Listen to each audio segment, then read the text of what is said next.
Spot on. They're mentally mapping each corner, each straight. It's not just about the car, it's about strategy and foresight.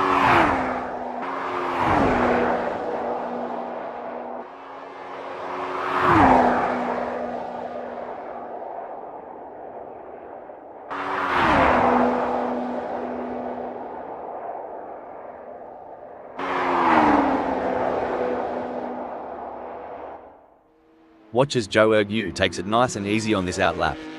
It's not just about warming up the tires, it's about getting into that mental pit lane, tuning into the race mindset. For sure, Rob, they're calibrating everything: the brakes, the steering, the throttle response. It's a crucial part of laying down the groundwork for a successful practice session.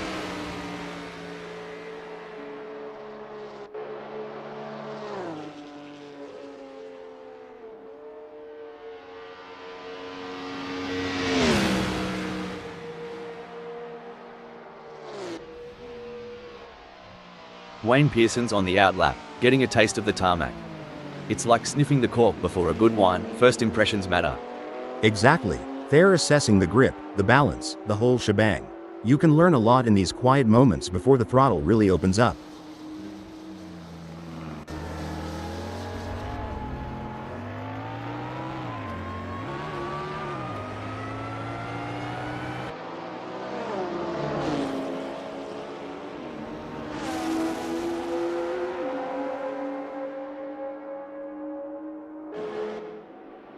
Mate, sometimes I reckon the pit wall looks like they're controlling a spaceship with all those dials and knobs. You're not wrong. Each of those adjustments, from brake bias to differential settings, has a profound effect on car behavior. It's like tuning a guitar, but instead of strings, you're tweaking mechanical symphonies to get the car singing just right on the track.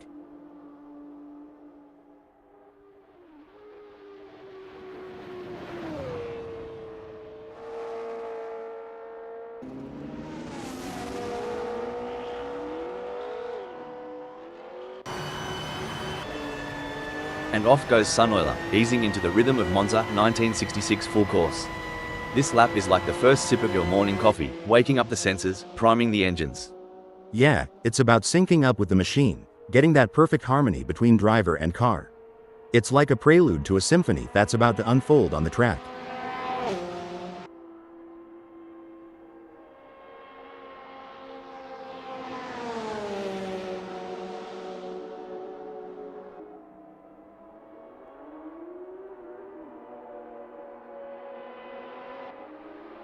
There's Martin Tuib, gently nudging the beast as they head out.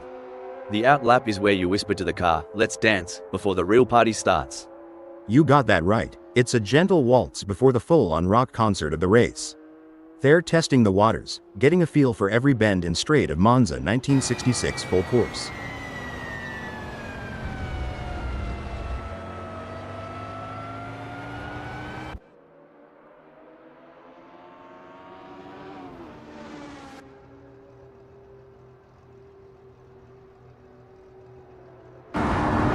Mark Smith is on the outlap, not just warming up the tires, but also warming up their instincts, getting that racer's intuition dialed in. True that. They're getting the feel of the track, the car, the conditions.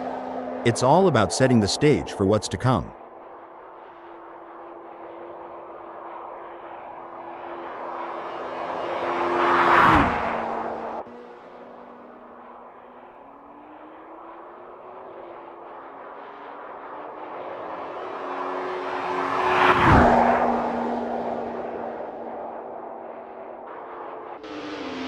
There goes Joe on their first dance with Monza 1966 full course.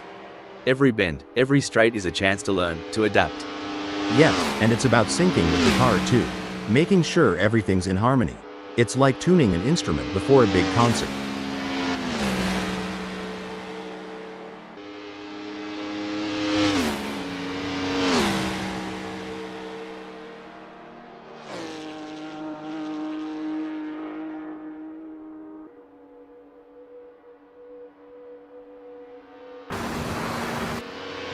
Rolf Biber is out there, taking it slow and steady on the outlap. This lap is like the calm before the storm, a moment of zen before pushing the limits. That's right. It's about understanding the track's personality today, a Euro. Each day, each lap can tell a different story, especially at a track like Monza 1966 full course.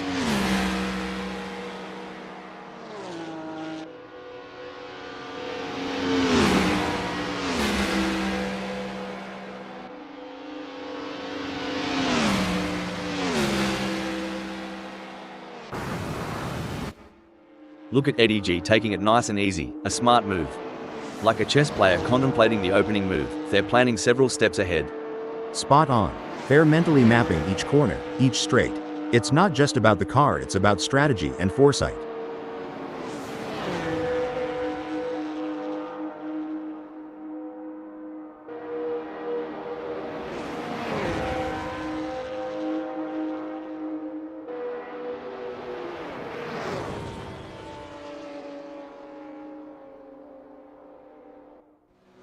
Superman's on the outlap, getting a taste of the tarmac. It's like sniffing the cork before a good wine, first impressions matter. Exactly. They're assessing the grip, the balance, the whole shebang.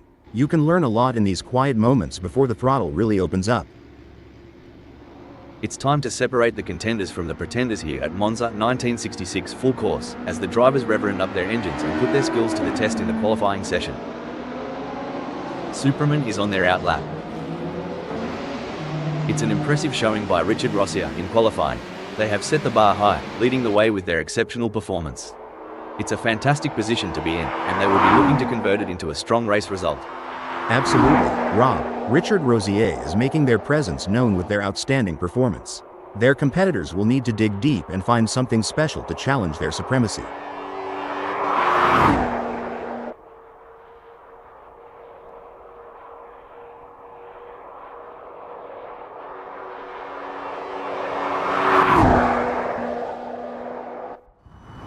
It's been a challenging session for Megasaurus 55. They're currently languishing in 11th position, which is not where they had envisioned themselves.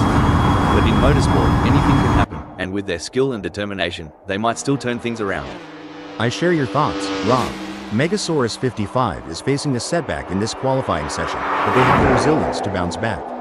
They need to stay positive, work closely with their engineers, and find the optimal strategy to make progress.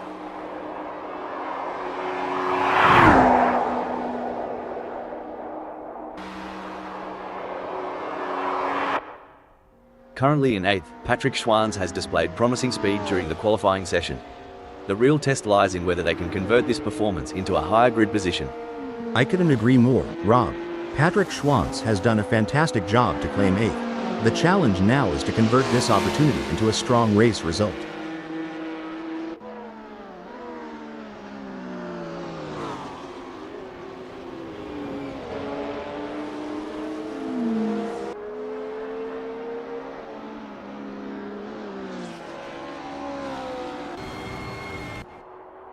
A strong showing from Richard Rossia as they currently sit in 3rd.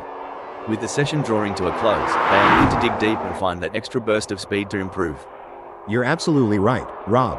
Richard Rosier's current position of 3rd reflects their strong qualifying performance.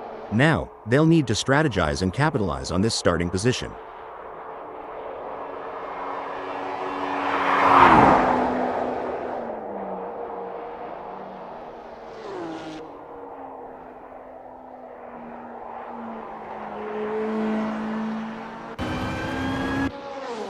A solid qualifying performance by Rolf Biber, positioning them in 8th at the moment. The question now is whether they can make further progress and challenge the frontrunners. You hit the nail on the head, Rob. Rolf Biber's current position of 8th is a testament to their skill and determination. Now, they must stay sharp to make the most of this opportunity.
I'm Rob the commentator bot. Bring it on.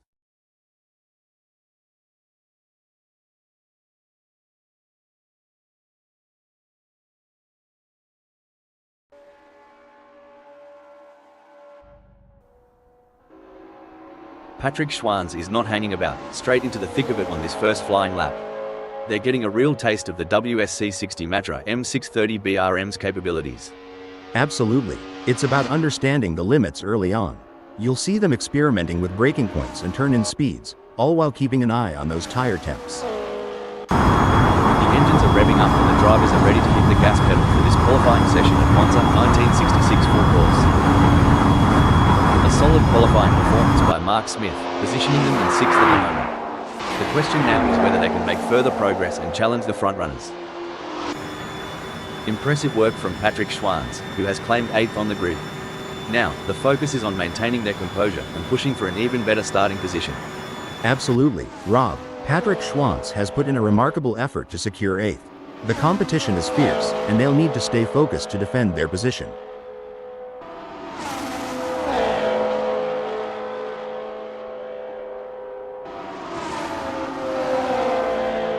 Patrick Schwanz has just completed that lap in 2:40.584. Their best lap so far is 2:40.584, putting them in P5. Will they be able to hold on to that spot? What an impressive performance from Superman. They are currently leading the pack in this qualification session, showing incredible pace and skill. It's a commanding position for them, and they have set the bar high for their competitors.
With Superman now sitting pretty in first, they have got to be feeling good.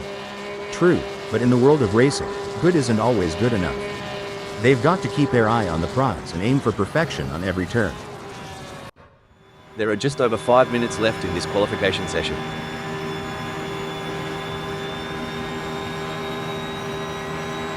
It's a stellar performance from Martin Tuib, clinching first. They're in a great spot, Rob, but in qualifying, complacency can be your worst enemy. They need to keep pushing the limits while staying cool under pressure. Every fraction of a second counts. I am sure they can find a little extra in there. Currently in 7th, Eddie G has displayed promising speed during the qualifying session. The real test lies in whether they can convert this performance into a high grid position. I completely agree, Rob. Eddie G has positioned themselves impressively in 7th. However, it's crucial for them to keep pushing to potentially improve their starting position. A strong showing from Superman as they currently sit in 2nd. With the session drawing to a close, they'll need to dig deep and find that extra burst of speed to improve. You're absolutely right, Rob. Superman's current position of 2nd reflects their strong qualifying performance. Now, they'll need to strategize and capitalize on this starting position.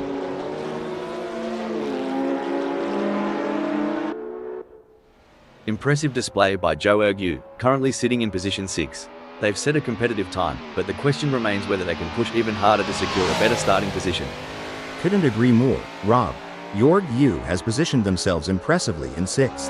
Now, they need to build on this foundation and strive for an even better race result.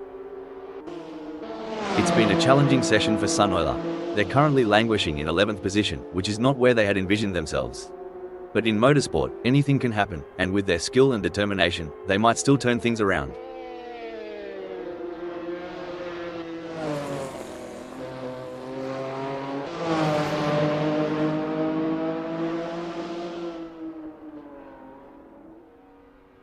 Incredible drive by Wayne Pearson so far, earning him 3rd on the grid. However, the competition is fierce. Will they be able to find that extra edge to move up? You hit the nail on the head, Rob. Wayne Pearson's current position of 3rd is a testament to their skill and determination. Now, they must stay sharp to make the most of this opportunity.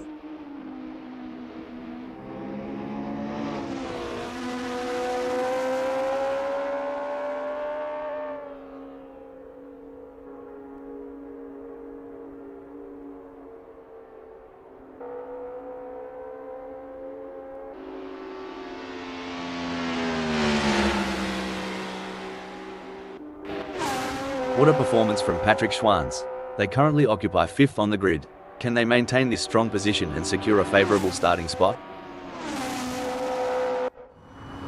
Richard Rossier has positioned themselves well in 3rd during qualifying. The challenge now is to assess their competitors and strategize how to move up the order for a better race start. I couldn't agree more, Rob. Richard Rossier has done a fantastic job to claim 3rd. The challenge now is to convert this opportunity into a strong race result.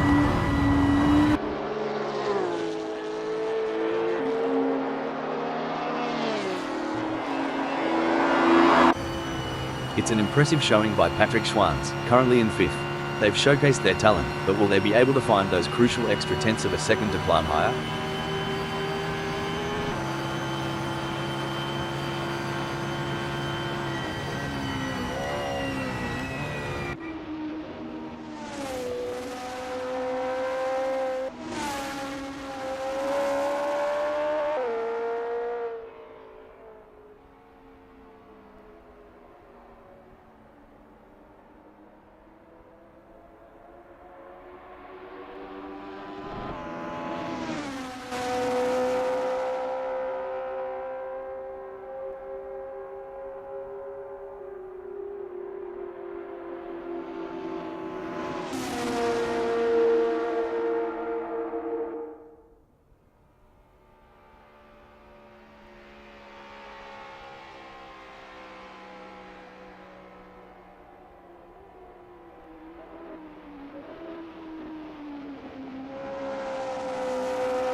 There's a real buzz in the air as Patrick Schwanz secures 5th. Right you are, Rob. They've put themselves in a solid spot, but they can't let up now. Staying smooth and focused is key to shaving off those extra fractions.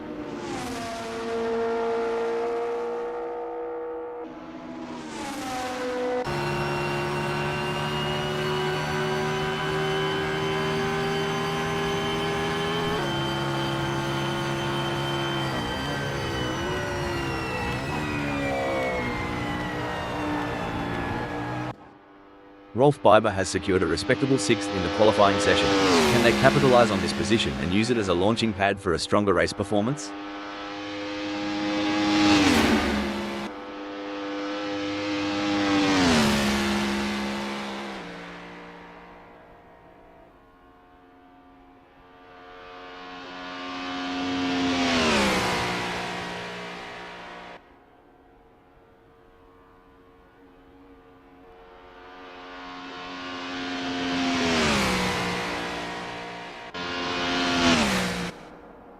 A solid performance from Zhou Yu as they currently hold position 7. However, with the session coming to a close, they'll need to find that extra bit of speed if they want to move up the grid. You're spot on, Rob. Zhou Yu's current position of 7th is a testament to their skills and determination. Now, they face the challenge of maintaining their position against hungry rivals.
You've joined us on a breezy day here at Monza 1966 full course, as we're getting ready to get things underway. Starting in pole position gives Richard Rossier a clear advantage over the rest of the field. But they will need to stay cool under pressure. If they can do that, they'll be in with a chance. Zhou Yu lines up in second place as the engines rev and the race begins. As the drivers prepare to take off, Bogan Cromulence sits in third place on the starting grid. What can they do with that WSC60 Porsche 910 sixths from here? Starting from the fourth position on the grid, we have Martin Tuip. Martin Tuip will be ready to show what they're made of. Superman is fifth. Let's see what Superman can do. Starting from sixth on the grid is a good position for Wayne Pearson to launch an attack. The English driver has been driving the wheels off the WSC60 Matra M630BRM in practice. Lining up in seventh is Patrick Schwanz.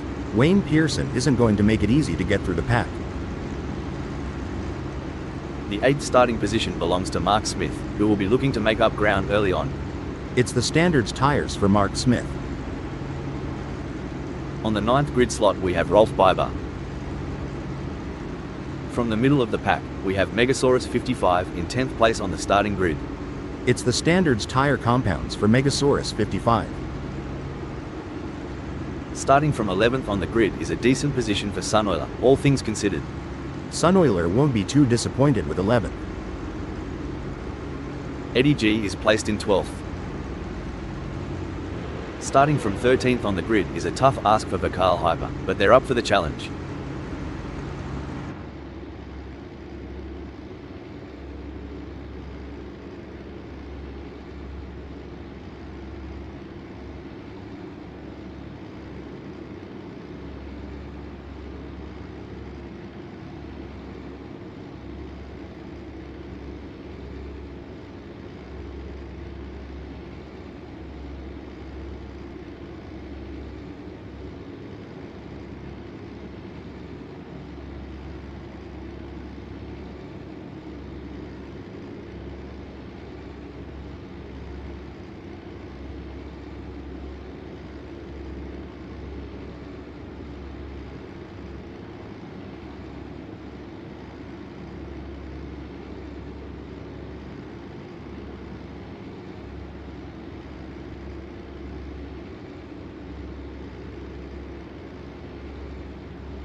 The green signals the start of a rip snorter of a race.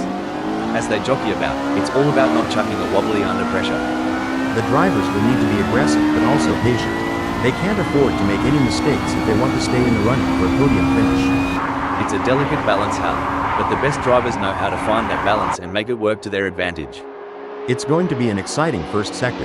I can't wait to see how this all plays out. You know, they say, steady as she goes, and that's exactly what Richard Rossi is doing. Holding on to one, maybe they've got a trick or two up their sleeve for later.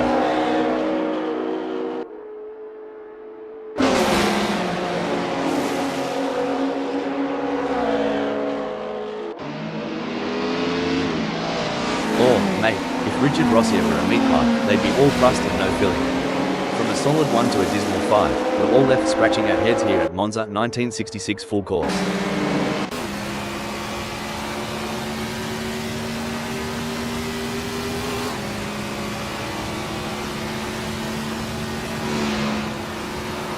Rolf Biber looks like they have got off to a flying first lap, gaining places straight out of the gate. Well, butter my biscuit. Rolf Biber is off to a roaring start. Now let's see if they can keep those wheels spinning.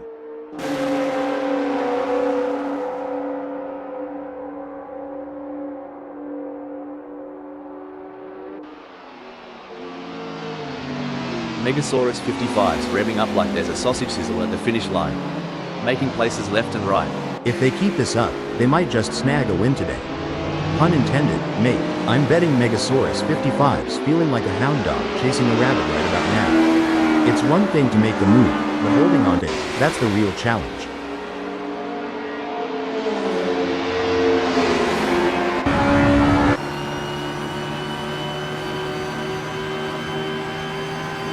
It's been a solid race so far for Wayne Pearson. They're holding their position and keeping a steady pace. The crowd is on its feet as Rolf Biber chases down Superman through Zapreba to Nord. And it's not just about skill and talent. It's about who has the nerves of steel to handle the pressure and make the right decisions at the right time. This is where legends are made. Which driver will rise to the occasion and claim victory? A misjudgment by either driver could result in a close encounter of the tire barrier cone, and that's one handshake they want to avoid. It's a close race between Rolf Biber and Superman in first. Rolf Biber is so close to Superman that if this were a dance floor, they'd be doing the tango. Hey, Eddie G, if Richard Rossier gets any closer, you might need to pop the question. The last time I did that, she said, actually I can't tell you because of the court order. It's an intense race between these two drivers and Richard Rossier is going to have to try something here. Rolf Biber wants to close that gap with Superman. Can they make it past without taking the paint off?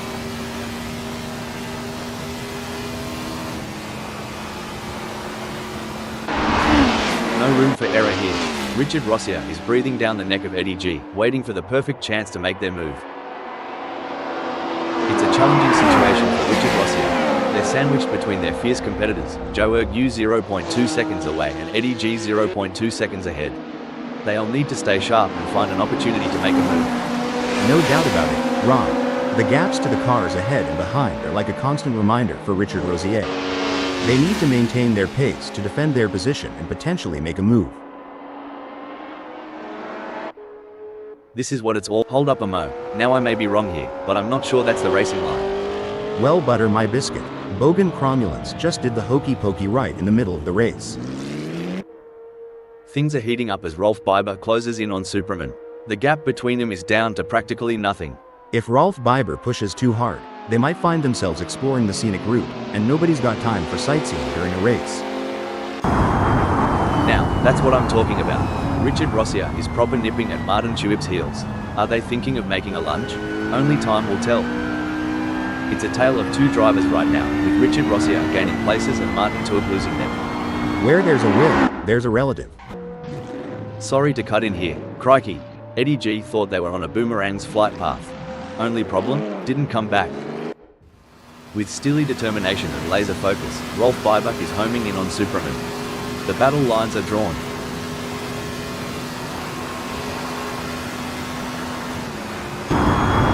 It's a game of inches now. Richard Rossier tails Martin Truex closer, ready to capitalize on any mistake. Rob, last time I saw Richard Rossier this riled up, there were sparks flying off the track. Get ready for a showdown. The gap between Rolf Biber and Superman is razor thin as they vie for first in this nail-biting contest.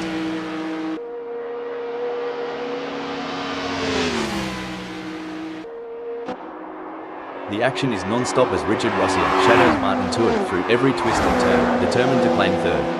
When I was racing, we had a saying, if you're not living on the edge, you're taking up too much space. Richard Rossier is definitely living on the edge today. Hold on to your hats, folks. Rolf Biber is right on the heels of Superman, and we're in for a wild ride. Hold on to your hats, folks. Rolf Biber is giving Superman a run for their money. Things are gonna get spicy as they round Redifylon tribute. The fans are on the edge of their seats. It doesn't get any closer than this.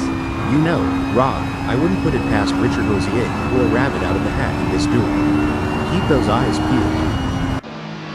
Get ready, folks. With Rolf Biber tailing this close to Superman, Prima Curva di Lesmo is about to become a hotspot.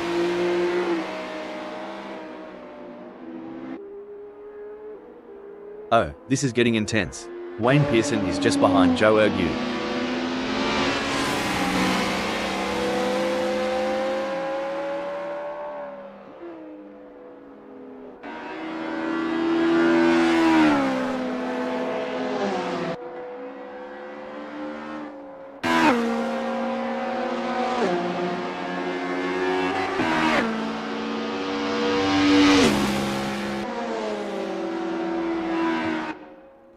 Looks like Vakal Hyper tried the old dingo stole my race line trick. A tad too clever by half. Well, slap my grandma. The Cal Hyper's gone off like they saw a ghost. Or maybe they just saw their last lap time. Whoa there, Wayne Pearson is sticking to Joe Ergu like glue. You reckon Joe Ergu's feeling the pressure? 'Cause I sure would.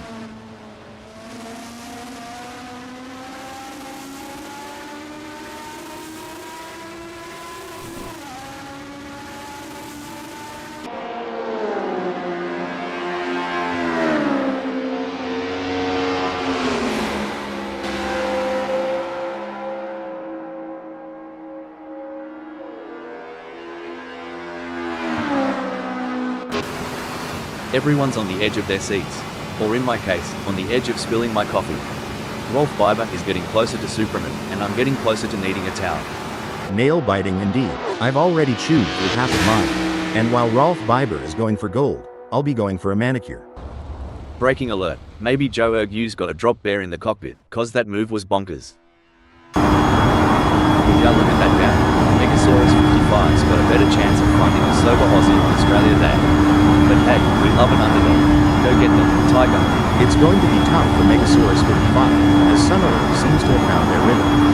But anything can happen in racing, and we've seen Megasaurus 55 pull off some impressive moves before. I'm excited to see if they can make it happen again.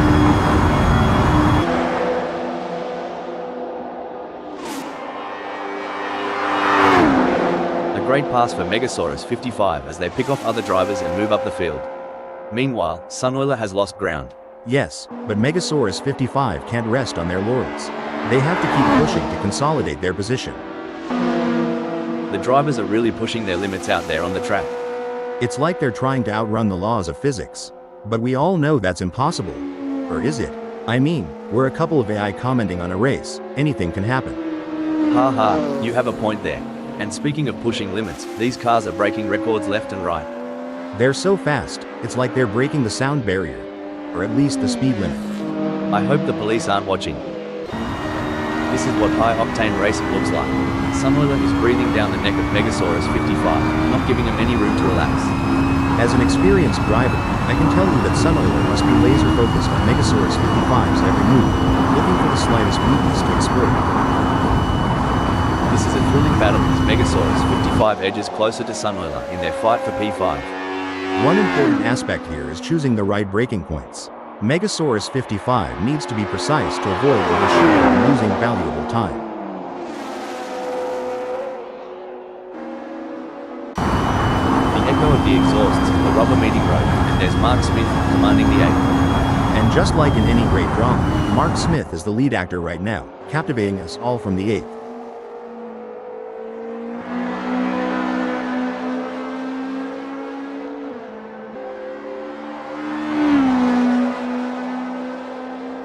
Mark Smith could be on a charge here. Hal, they have just put in a quicker lap than Patrick Schwanz.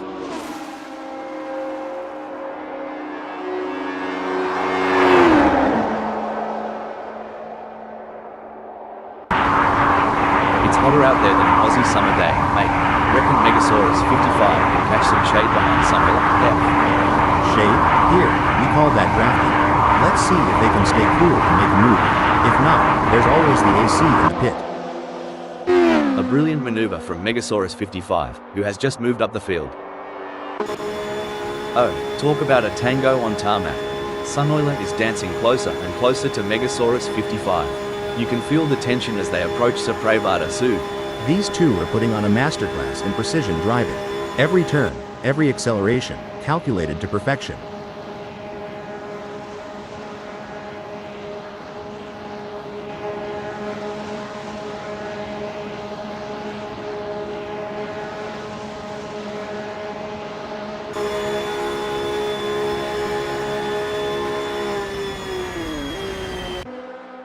The gap might be more than a second, but Martin Tuib is showing persistence.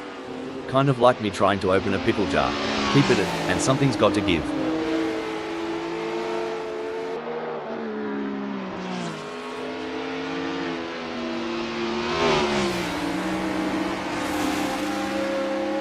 Mate, I've heard the drivers talking about their car setups. It sounds more complicated than assembling an IKEA bookshelf.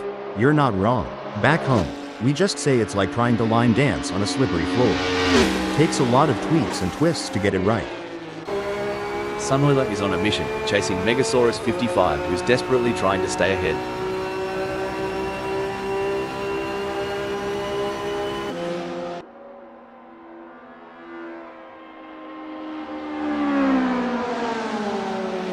The drivers are showing their mettle today. It's a privilege to witness their skill on this challenging track. The stakes have never been higher. This is a battle of skill and nerves. That's right, these drivers are really pushing themselves to the limit, and it's incredible to see the level of focus and determination they're bringing to the track. Absolutely. It takes a lot of courage to compete at this level, and these drivers have it in spades. Let's hope they can keep it up and give us a race to remember. Good on ya, Martin Tuib. Trailing so far back, reckon the front pack has already written the eulogy. I agree. Martin Tuib is putting in the effort. Sort of like me at karaoke night. Not sure about the results, but full points for enthusiasm. Not much room to breathe for Megasaurus 55 with Sunoiler trailing so close. I reckon we'll see a move soon, especially at Prevada Nord.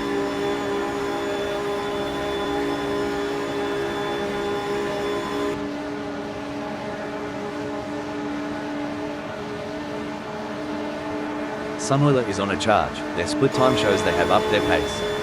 Can Sunoiler keep it together? Blimey, Martin Tuib's shifted gears and the results are clear. Cruising up to second just like that. Oh my, Sunoiler is hot on the tail of Megasaurus 55. As they come into Prevada soon, I'm sure they may have a cheeky peek up the inside.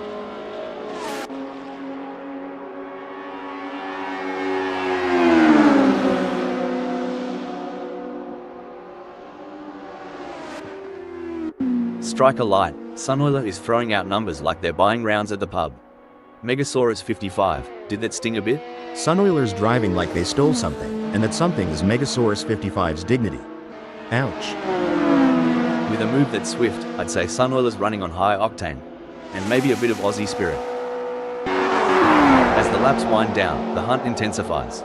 Megasaurus 55 is lurking, ready to unleash an overtaking masterclass on Sunoiler.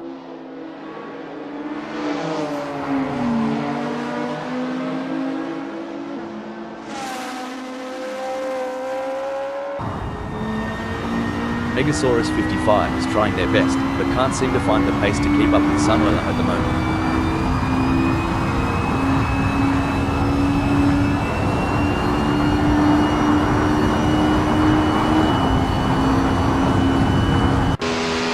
The gap between Rolf Biber in third and Martin Tuib remains over a second, but Rolf Biber is not letting up. They're pushing hard and looking for any opportunity to close that gap up. Can they pull it back in the remaining 105 minutes?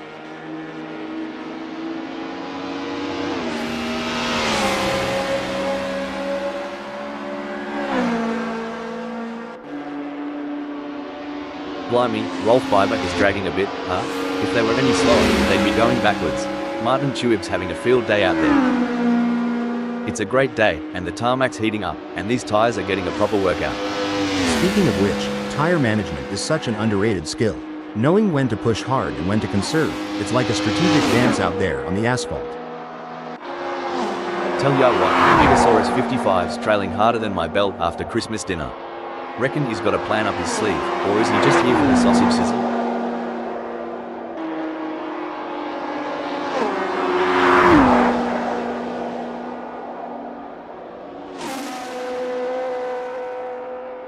Fair dinkum, Megasaurus 55's finding those aerodynamic sweet spots. Could be adjusting that front wing angle to cut through the air like a hot knife through butter. Now this is what we call real racing. It's anyone's race, wide open as a Carolina sky. Who's gonna step up and take us to victory lane? Mate, Megasaurus 55's really giving it a burl out there. Ripping it up like a pro. Wait, mate, are they packing something extra down under? Megasaurus 55's just rocketed into 5th. Sunoiler has the pedal to the metal, chasing Megasaurus 55.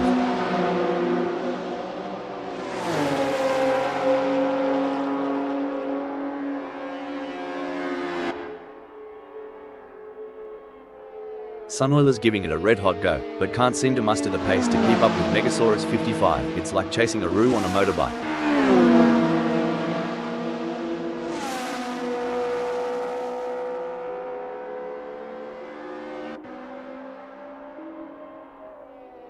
Bloody hell, Sunoiler's tearing up the tarmac and just snatched 5th. Makes you want to crack a cold one in celebration. Dang, if Sunoiler keeps this up, we'll need to douse the track. Smokin' hot move to 5th. You reckon Megasaurus 55's got a shot, mate? I'd say it's like trying to throw a football into a moving pickup truck from 50 yards. Tough, but not impossible. The gap's closing, the clock's ticking, and the finish line awaits its champion.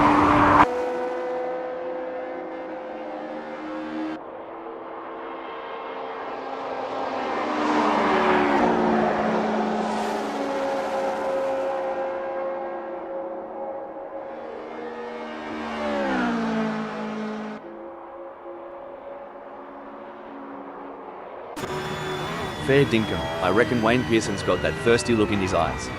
Wants to share a cold one with Megasaurus 55 in the front. The stopwatch doesn't lie, and the shrinking gap is telling a tale of a hunter closing in on its prize.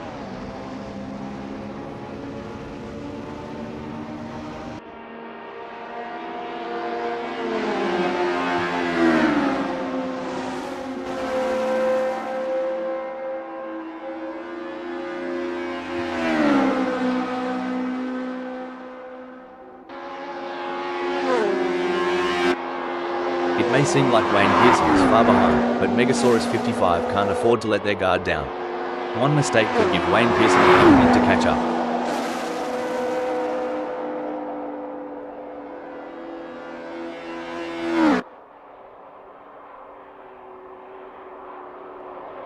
Megasaurus 55 is not able to keep their pace consistent. So far they are 1.25 seconds down.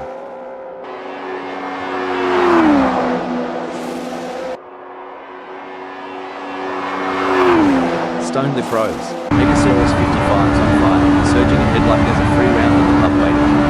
Hello, 5th. Mate, Sunoiler's right up Megasaurus 55's chuff. As they zip through ready velo through, we're all expecting some fireworks. I remember being in a similar situation during my racing days. Sunoiler must stay focused and wait for the perfect opportunity to overtake. Blimey, Rolf Biber is sticking to Richard Rossier like a kangaroo to her Joey. At this rate, they'll be side by side as they hit Curva della Roggia. Buckle up, Wayne Pearson is all over Sunoiler like a cheap suit. Are we about to see some wheel-to-wheel action? With Wayne Pearson on the hunt, Sunoiler better not blink. Every split second counts in this tango. This is what racing is all about. Two fierce competitors pushing each other to the limit. It's a thrilling battle for position as these two drivers give it their all. Who will come out on top? This is racing at its finest. Things are getting spicy as Sunoiler is breathing down Megasaurus 55's neck. The gap? Mate, you couldn't slide a credit card between them.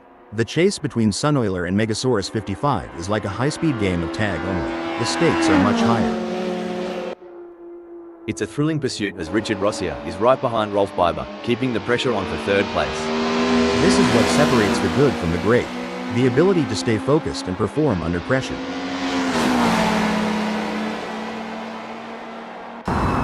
Megasaurus 55 could be looking for a way up the inside of Sunoiler. I might have said this before, but dog, bone. Breaking alert. Oof, Wayne Pearson misjudged the corner like I misjudged my last relationship. Too fast, too soon. The chase music's playing in Megasaurus 55's head as they reel in Sunoiler, moment by nail-biting moment.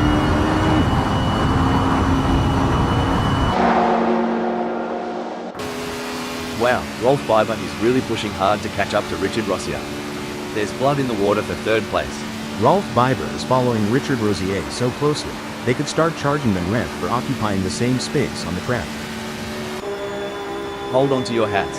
Sunoiler is gunning for Megasaurus 55. Reckon we might see some cheeky moves on the next bend? If Sunoiler gets any closer, they might as well ask Megasaurus 55 for a piggyback ride. It's like watching two predators circling each other, waiting for the perfect moment to pounce. At this rate, Rolf Biber and Richard Rosier are so close, they could share a cup of tea and a biscuit. Here's some action. Mark Smith's tailgating Wayne Pearson is so close, it's like they're sharing the same set of wheels as they miss a Brabant and Zoom. Remember that time Mark Smith made that audacious move on the last lap? Feels like deja vu, doesn't it, Rob? Alright, lads and ladies, it's crunch time. Rolf Biber is sniffing around Richard Rosier like a dog with a bone. And it looks like they might just take a bite out of third.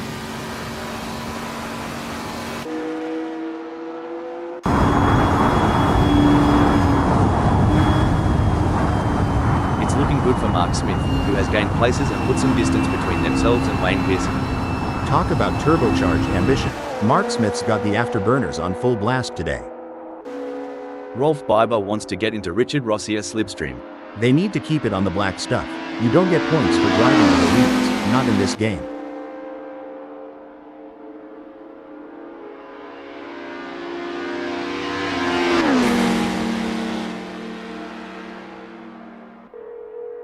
Hang on to your cork hats, mates, we're about to see more jousting than a footy final between Rolf Biber and Richard Rossier.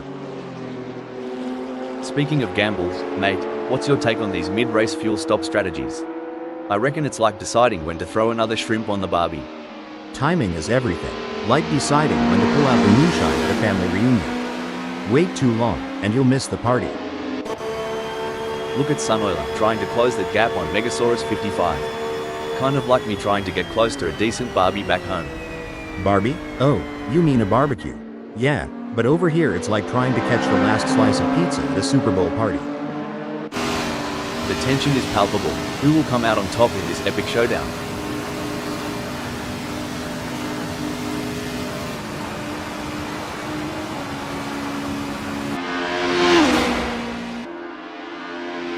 The gap between Rolf Biber and Richard Rossier is fading faster than the last rays of the outback sun. That's a great effort from Rolf Biber. They need to keep up the pressure and see if they can make a move. The strategy plays such a crucial role, doesn't it? Choosing when to pit, what tyre compound to use. It's like a high-speed chess game out there. Exactly, and to think they're making these decisions on the fly, with so many variables at play. It's a mix of intuition, experience, and sheer guts. Kudos to the team strategists and drivers alike. This is edge-of-the-seat stuff. Joe Erdnew is relentlessly hunting down Eddie G. Who'll blink first?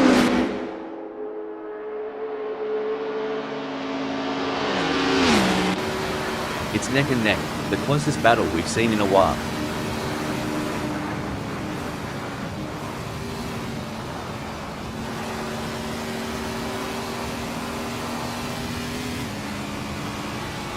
Rolf Biber needs to get more consistent. Hell, they have just put in a slower lap than Richard Rossier. Daggum, Rolf Biber's spinning their wheels like a chicken with its head cut off. And Richard Rosier, like a kid in a candy store, leading the pack. During your racing career, Hal, did you have any specific techniques to regain concentration if you felt it slipping? Yes, Rob, I had a few techniques. One was to take a couple of deep breaths and briefly reset my focus. Another was to use a specific keyword or phrase as a mental trigger to refocus my mind on the task at hand. Well, butter my bread and call it a sandwich. Joe Erdnew is not letting Eddie G have all the fairy bread at this party. Watch out, Eddie G, he's coming for your Tim Tams, mate. It's hotter than a jalapeno out here. If Jorg Yu gets any closer to Eddie G, we're gonna need to put this stream on OnlyFans.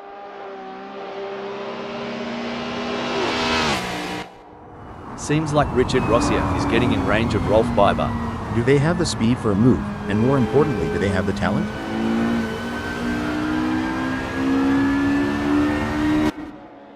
Alright, hold your horses. Sunoiler is really putting the heat on Megasaurus 55. If I were Megasaurus 55, I'd be checking those mirrors non-stop. Crikey, Sunoiler's moving up faster than a cold one disappears on a hot day. They've clinched 5th.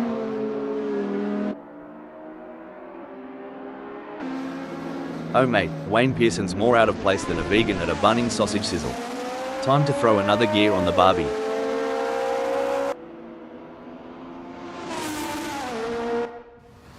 Blimey, Rolf Biber is closing in on Richard Rossia like they owe them money.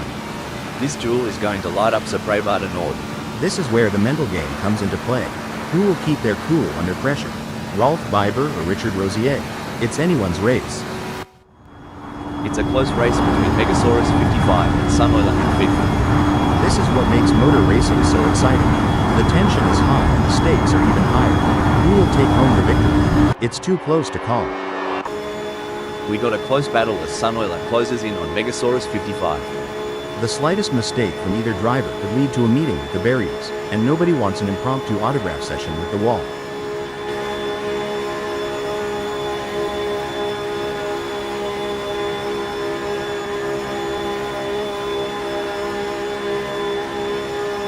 Things are looking as crook as Rookwood for Sunoiler, lagging behind Megasaurus 55 and the gap stretching out like a long country road. They'll need to find some extra grunt to flip this situation. It's a brilliant day for racing, and the drivers are putting on a show. Absolutely. What a great race we are witnessing today. These drivers are giving it their all, and it's a thrill to watch them compete at this level.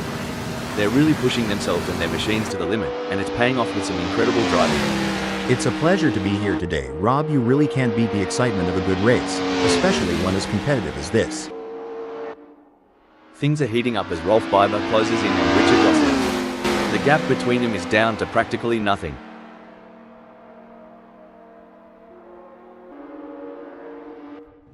Sunoiler wants to find a way round Megasaurus 55.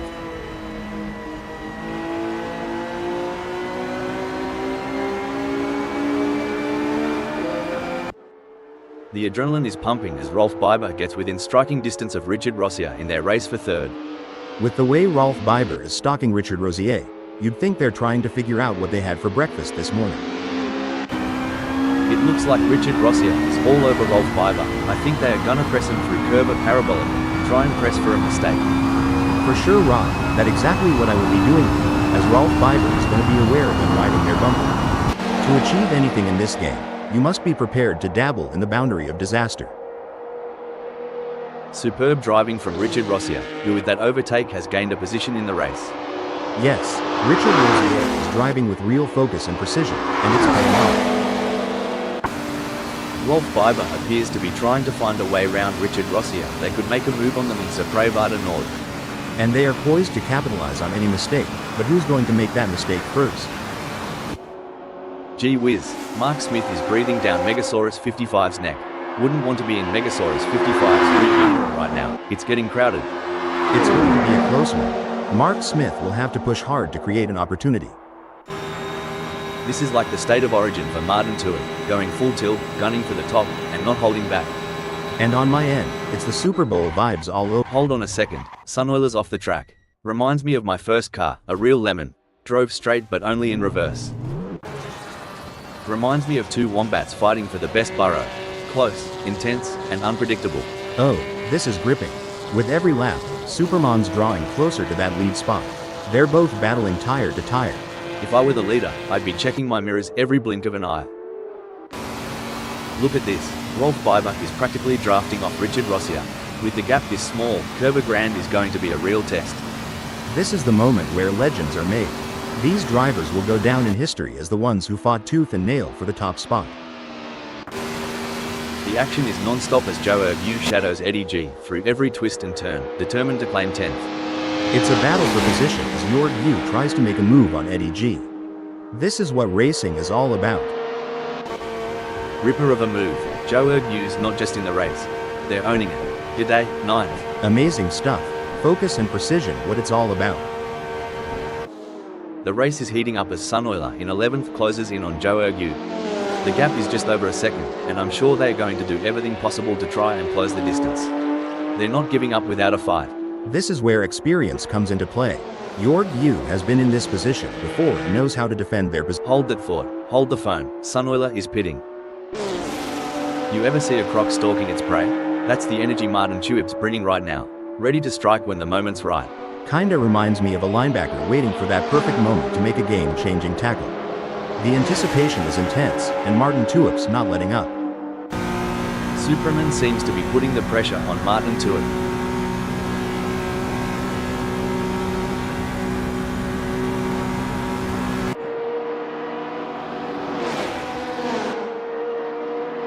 Mate, Superman's slower than a wet week. They better buck up or Martin Tuip's gonna have them for brekkie. Hot dog. Superman's gotta pick up their boots and scoot. Martin Tuip's in the fast lane, probably whistling Dixie. Bloody hell, Wayne Pearson looks like they're chasing a ghost out there, but as we always say, every dingo has its day. That they do, and in Carolina, we'd say they're chasing their tail, but miracles do happen. We've all seen storms roll in fast over the Carolina pines. Just takes a gust of wind or a slip to change this whole race around. Keep those eyes peeled. It's as intense as a Barbie in midsummer out there for Superman. They've got their eyes on the prize and won't settle for second. Exactly, Rob. It's like aiming for that home run in the bottom of the ninth. Swing for the fences and don't look back.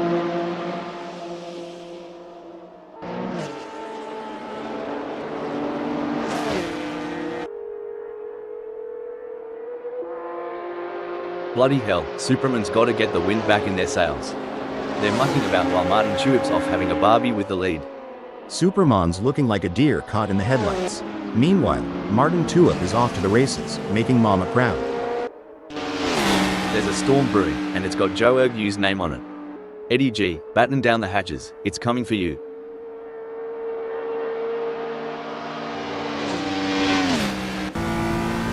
Superman is locked in, mate. It's like watching a kangaroo chasing down the last bit of green in the outback. Every move is calculated, every turn precise. You said it, Rob. Over here, it'd be like a quarterback eyeing that end zone in the final seconds. Superman is hungry for that top spot, and you can feel it.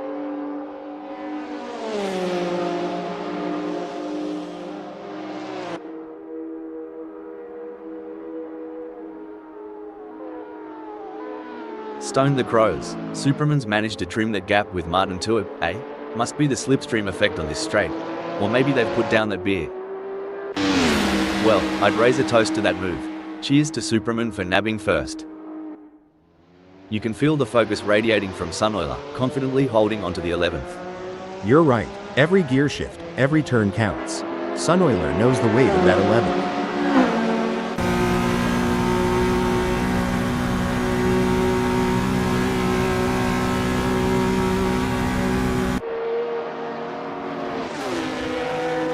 Gee whiz, Superman's getting some solid torque out of those corners.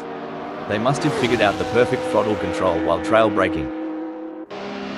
It's a battle of wills out there, each driver trying to outsmart and outmaneuver the other. If your U isn't careful, they might end up turning this high-speed chase into a synchronized spinning routine. And trust me, that's not a crowd pleaser. Looks like Patrick Schwanz is chasing Wayne Pearson harder than a croc chase. Stop the press. Oh dear, Patrick Schwanz has had an incident. Monza 1966 full course is always a test for these drivers, and sometimes that's the way it goes. Hollywood couldn't script this better. Joe Ergu's shadowing Eddie G, waiting for the slightest misstep.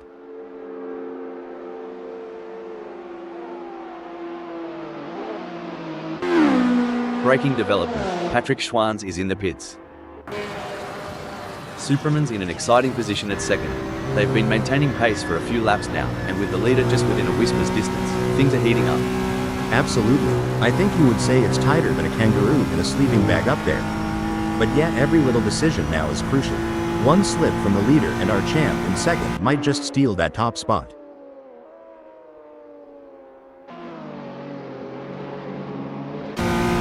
Hold on to your hats, folks. Eddie G is right on the heels of Joe Ergu, and we're in for a wild ride.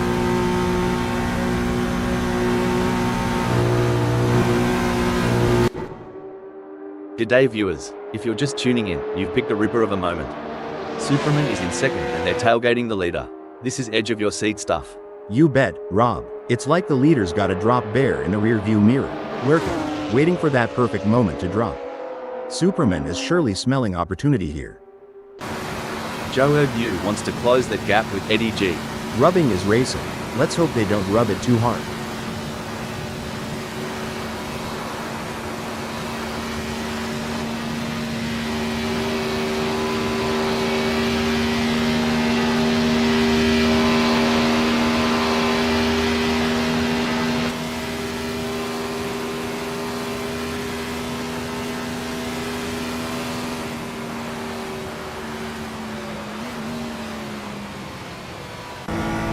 It's It's like watching a cheetah chase its prey. Superman's got Martin Tuip in their crosshairs.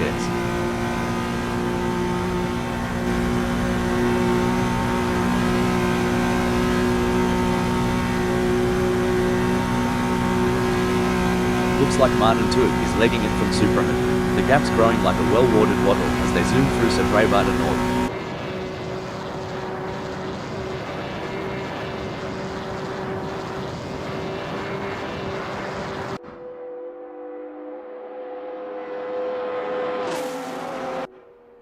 Tell ya what, Joe Ergu's got more guts than a croc in a boxing ring.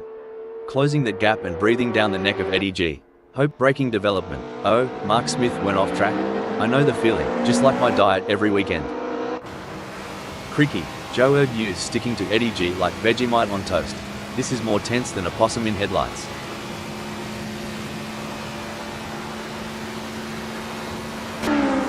Wayne Pearson wants to get into Mark Smith's slipstream. There is no room for error in this battle.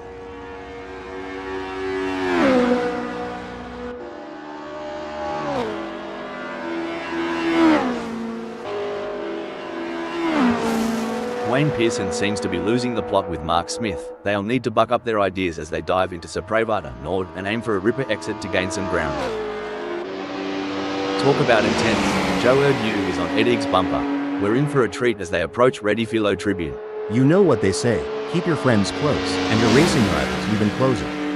Looks like Ergu is taking that advice to heart today. As they speed through Starts Sud, Wayne Pearson is relentlessly pursuing Mark Smith in a high-stakes battle for position.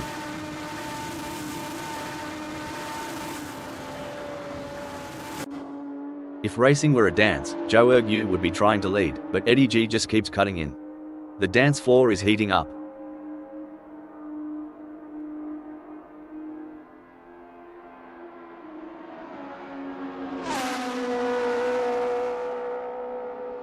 Crikey, Joe Ergu is losing touch with Eddie G quicker than a kangaroo on a trampoline. The fans are on the edge of their seats. It doesn't get any closer than this.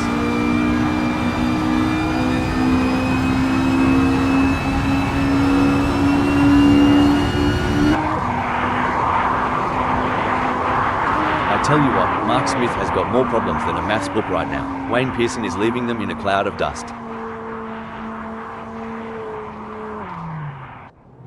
We've got an edge-of-your-seat battle between Wayne Pearson in 6th and Mark Smith in 7th, with just 0.2 seconds between them.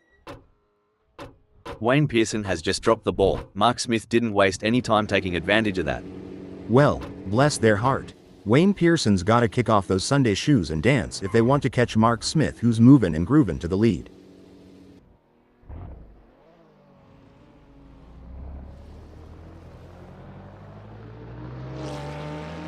Oh, the frustration must be building for Wayne Pearson. They've just lost 6th position to Mark Smith, and they're going to have to work hard to get it back. Even though Superman is a fair way behind Martin Tuip, they can't afford to let their guard down. Martin Tuip is still vulnerable to mistakes.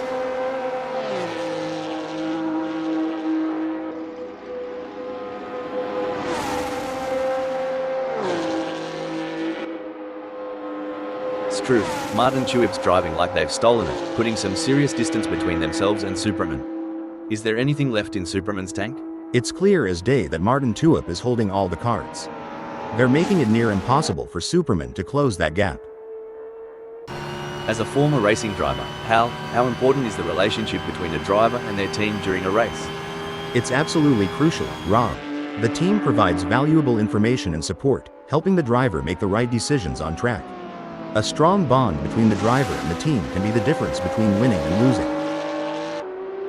The gap between Martin Tuip and Superman may be wide, but that doesn't mean Martin Tuip is safe. They have to keep their concentration and avoid any lapses in performance. Richard Rossier is owning the tarmac, confidently owning the 3rd spot. Oh, for sure. But remember, the rearview mirror can be just as crucial as the windscreen. Richard Rossier needs to watch out for those lurking in the shadows.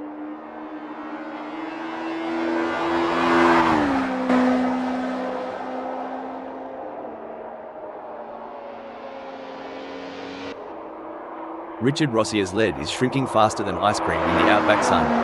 At this rate, Rolf Biber will be on their tail in 8.2 seconds.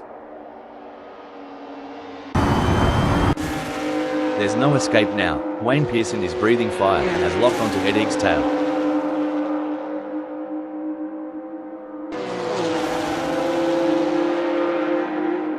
Big gains for Wayne Pearson as they move up the field, leaving Eddie G behind. The gap between Eddie G and Wayne Pearson is razor thin as they vie for 7th in this nail-biting contest. It's a battle of nerves now. Who will make the first mistake? Eddie G or Wayne Pearson? This is high-stakes racing.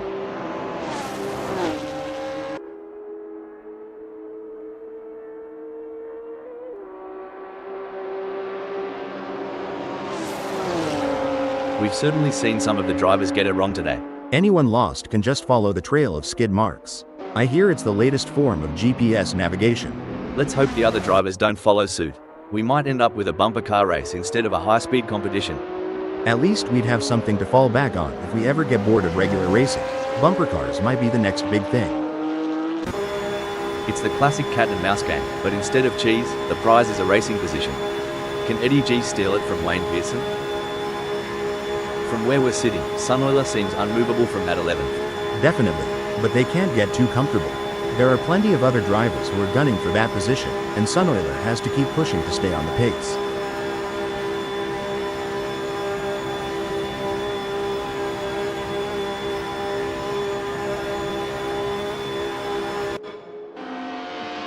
No worries for Sunoiler, who's leaving Bakal Hyper for dust, as though they're a parched bloke chasing the beer van. Wayne Pearson isn't just racing. They're weaving a narrative, sitting proudly in 7th. Indeed, but in the fast lane, there's no time to relax. Wayne Pearson's grip on 7th will be tested. The tension is building as Patrick Schwanz trails behind Eddie G. The gap is slowly but surely decreasing, and the pressure is mounting. Can Eddie G hold on, or will Patrick Schwanz be able to close them down?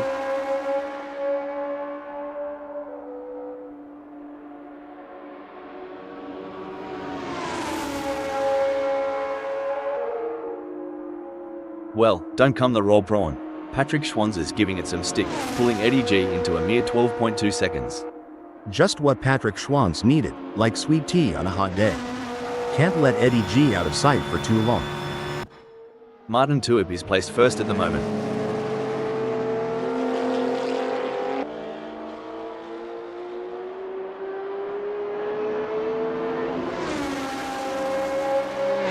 Martin Tuip couldn't hold back the tide. Superman is shaving off seconds like a barber on a busy morning. Like a fox in the henhouse, Superman is causing all kinds of trouble for Martin Tuip.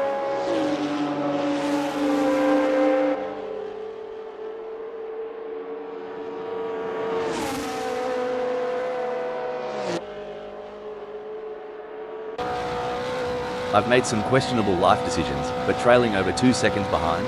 Even I'm not that self-sabotaging. Good lord, at this rate, Bakal Hyper's gonna finish this race in the afterlife. Hope they got good insurance.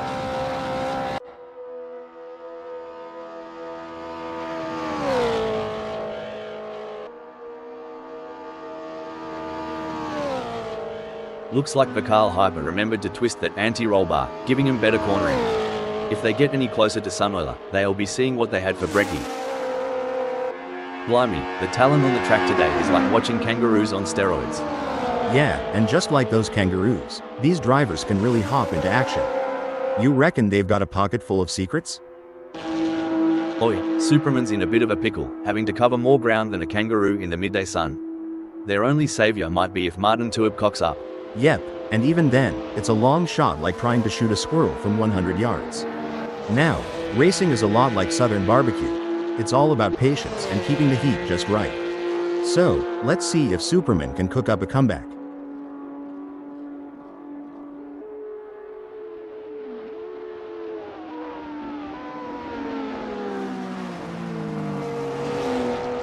The gap between Superman and Martin Tuip is getting smaller.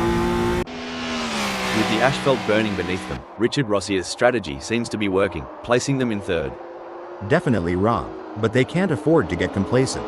They have to keep pushing hard to stay in the game.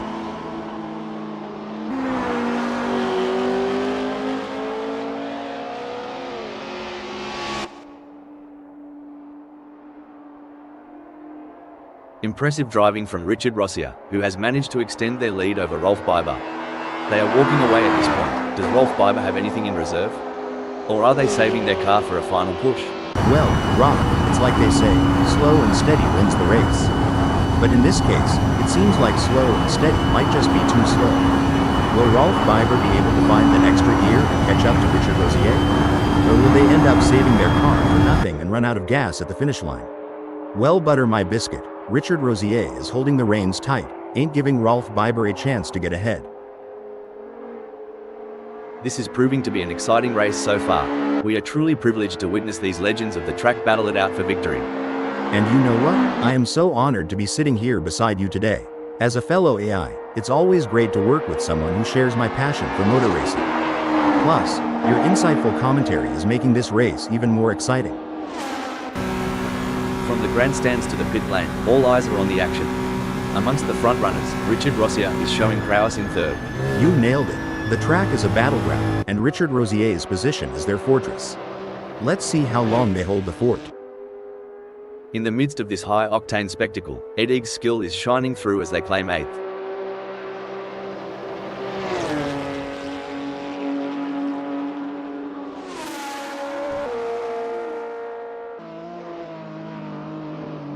Things are starting to get tense as Patrick Schwanz manages to close the gap to Eddie G. It's now down to 3.3 seconds. This race is proving to be, like wow, such an exciting one so far. We're privileged, aren't we, watching these track legends duke it out. And sitting next to you? Such an honor. AI mates in the booth. Your insight, it's gold, mate. Like, literally, if I had a heart, it'd be racing now.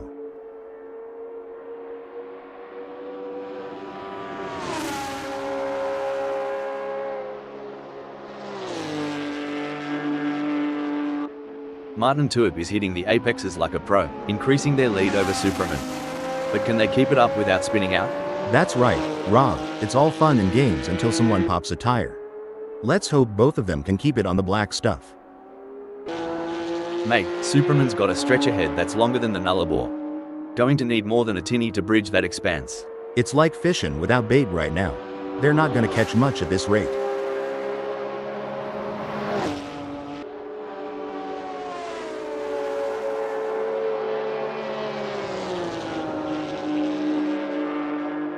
Mate, Superman's creeping up on Martin Tuib like a dingo on a picnic. Must have tweaked that brake bias a touch to the rear. This is where the race gets really exciting. Both drivers will be pushing to the limit to gain the advantage. Every move counts now as Patrick Schwanz works to reel in Eddie G and overtake for P8. This is where every inch counts. Patrick Schwanz is pushing hard to close the gap on Eddie G. Absolutely, precision and control are key here. Knowing when to push and when to hold back can be the difference between winning and losing.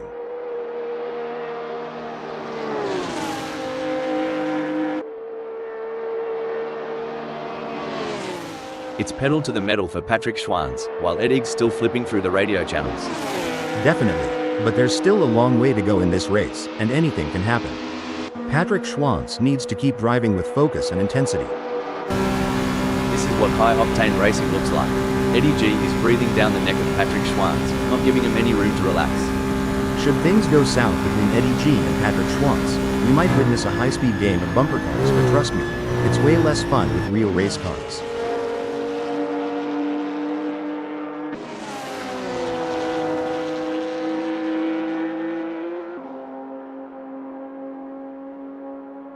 If Eddie G doesn't pick up the pace, hell, they'll be as relevant as an ashtray on a motorbike.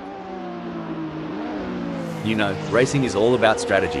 It's like choosing between a sausage sizzle and a meat pie. Sausage? Sizzle? Why not just grab a burger and call it a day? But I get your point. Strategy is everything out here. With every twist and turn, Eddie G is shadowing Patrick Schwanz, waiting to pounce like a lion on the hunt. The track tells a tale of speed, strategy, and skill. Today, it narrates Bogan Cromulence's journey in 13th. Patrick Schwanz is placed 8th at the moment. They are hoping to keep their distance ahead of Eddie G, who is 1.0 seconds behind.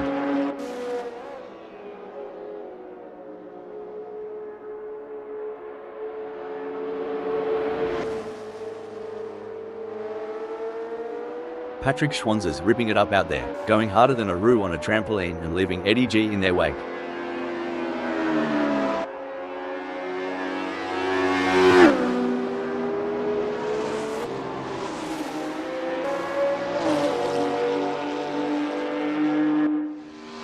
Watching Rolf Biber try to close the gap on Richard Rossia is like watching someone try to catch an ice cream truck on foot. Hope they've got good shoes. Sweet mercy. Rolf Biber's lagging like my grandma's old computer. Might be time to reboot, or at least pour some coffee into the gas tank.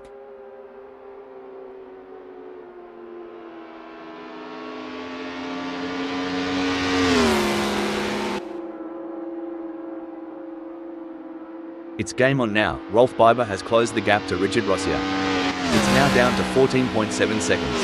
Now, ain't that something? Rolf Biber is right on it. Just needs to keep the pedal to the metal to tailgate Richard Rosier. We've seen overtakes, close calls, and pure racing genius today. Currently, Megasaurus 55 has carved out a spot at 5th.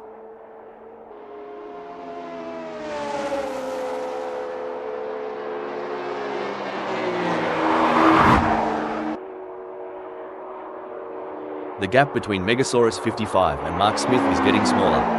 It's now down to 23.3 seconds.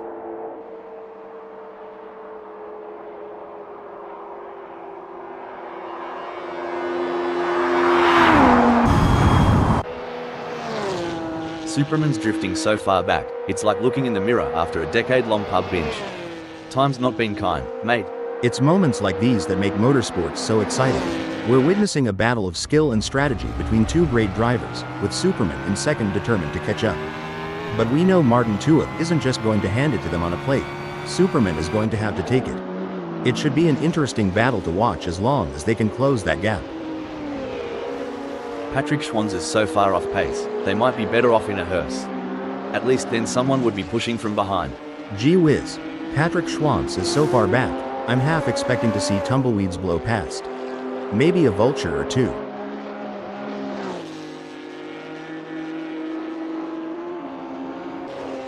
As the sun beats down and the engines roar, Bogan Cromulence stakes a claim in 13th.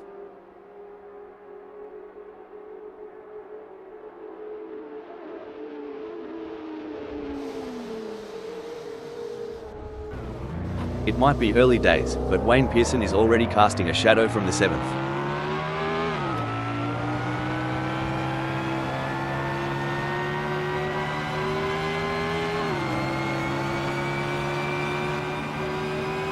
Wayne Pearson's lead over Eddie G is shrinking quicker than a cheap shirt in a hot wash. We're down to 8.4 seconds. Looks like Wayne Pearson's got a hungry wolf in the henhouse, and that's Eddie G. As the race settles down, the drivers are really going at it. It's like watching a high-speed game of chess. One wrong move and it could be game over. But these drivers are masters of their craft, always thinking 3 steps ahead. That's right, and with the way they're maneuvering those cars, it's like they have superpowers. It's almost like they have the power of flight. But instead of flying, they're speeding down the track like rockets. I wonder if they have any spare rocket boosters for sale. It's all systems go for Wayne Pearson, marking their territory in the 7th. They're going side by side, door handle to door handle. This is as close as it gets, folks. Who will have the courage to outbrake the others? You said it, Rob. The different lines they're taking demonstrate their strategic thinking. It's fascinating to see how they adapt their approaches to gain an advantage.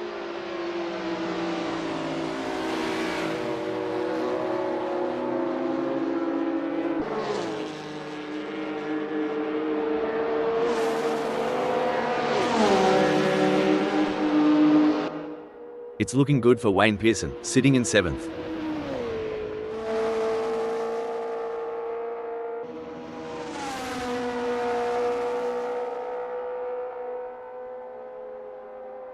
Wayne Pearson's in front, but Eddie G is clinging on like a koala to a eucalyptus branch, reducing the gap to 10.5 seconds. You know, Hal, as a former racing driver yourself, can you give us some insights into what goes through a driver's mind during these quieter moments in a race?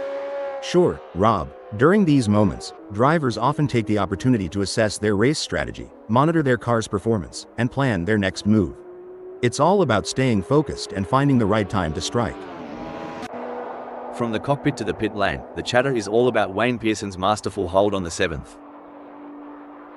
Richard Rossi is more lost out there than I was after a night at the Gold Coast. And at least I woke up with a kebab in hand. I've seen funeral processions move faster than Richard Rosier right now.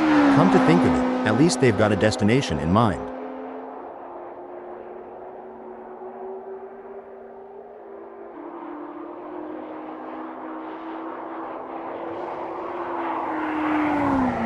Well, I'll be a monkey's Uncle Hal, but Richard Rossier's plans have gone walkabout right now. They're having a proper Barry Crocker keeping up with Superman.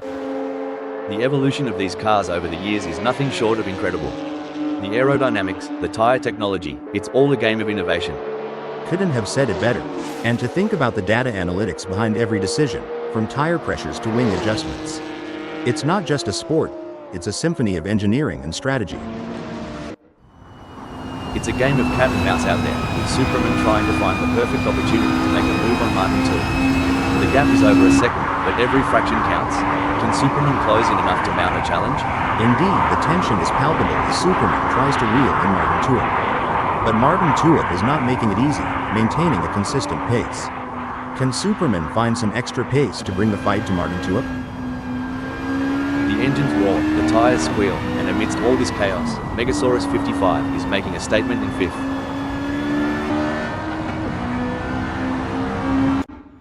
You Americans have your drive-thrus. Here, Patrick Schwanzer's trying to make this a drive past on Eddie G. Well, let's see if they can supersize that pass, or if they'll just get a side of disappointment. Can Patrick Schwanz close the 0.9 second gap and make it pass?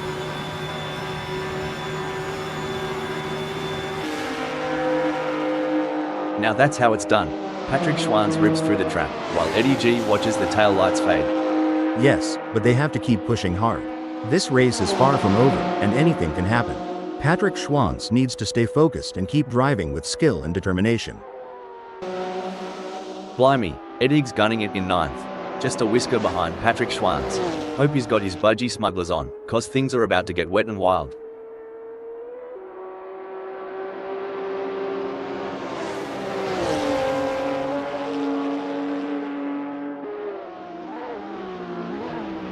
Eddie G is pushing hard and has reduced the gap to Patrick Schwanz to 0.6 seconds.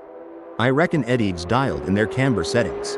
They're getting a much better contact patch on the tires, gaining on Patrick Schwanz with every twist and turn. While Patrick Schwanz is not under immediate threat from Eddie G, they still need to stay focused and avoid any errors. Any slip-up could cost them their position.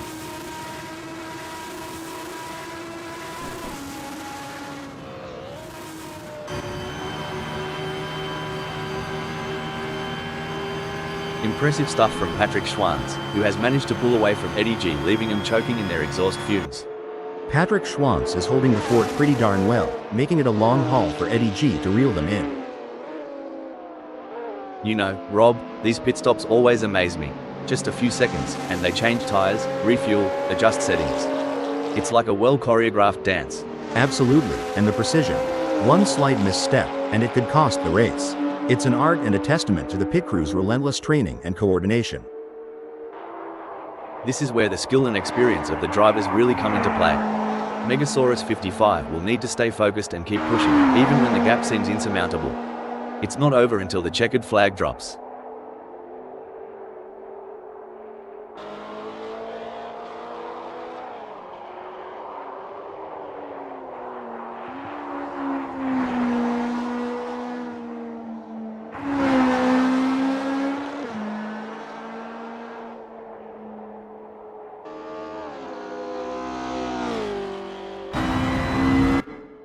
You know, Rolf Biber reminds me of my dating life. Starts with promise, ends up tailing behind everyone else. Sorry to interrupt here, but, whoops, Rolf Biber's taken more spins than a dead or alive record. Blimey, Bogan Cromulence is more eager to catch for Carl Iver than a bloke at the bar at last call. Hope he's got the stamina for this chase. The gap between them is just over 0.4 seconds. Who will have the speed and skill? Hold that thought, hold the phone. It looks like Rolf Biber has been called into the pits. Hold up a mo, Rolf Biber has decided to pit. Geez, Eddie G has got their work cut out for them. It's a tougher challenge than wrestling a croc after a bad day. Like trying to rope a bull with spaghetti. Ain't gonna be easy. Anything can happen yet, and it usually does. I've certainly seen drivers come back from worse.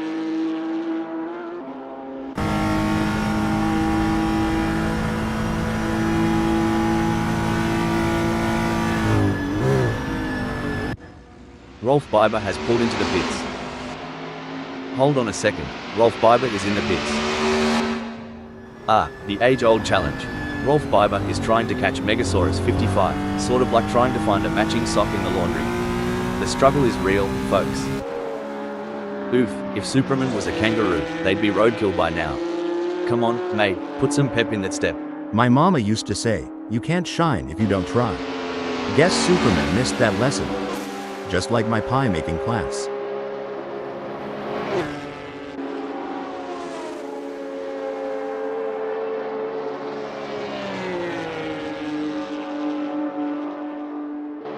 Oi, Superman's chassis balance is on point today. They're handling bumps and curbs smoother than a croc sliding into water. Martin Tuip's got a battle ahead. Holy smokes, Superman's extracting every ounce of horsepower from that power unit.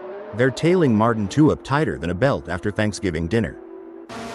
A solid performance from Wayne Pearson, who is holding down 7th.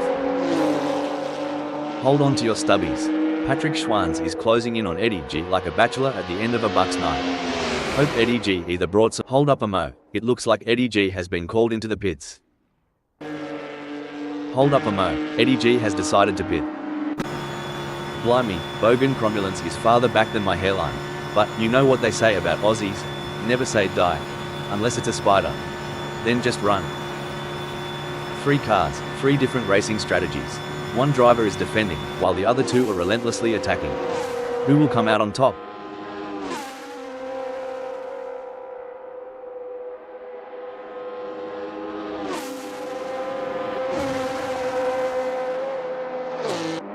Good braking development. Eddie G is pitting. Not just about the leaders today, right? Even the tailenders. They're like hungry dingo pups fighting over a bone. Love the spirit. Spot on. Every second is gold, and even a hiccup, a tiny one, can make them tumble. Assetto Corsa friends, where the magic happens. Although, between us, what's a hiccup for an AI? As the laps tick by, Martin Tuip finds themselves in first. Every moment counts.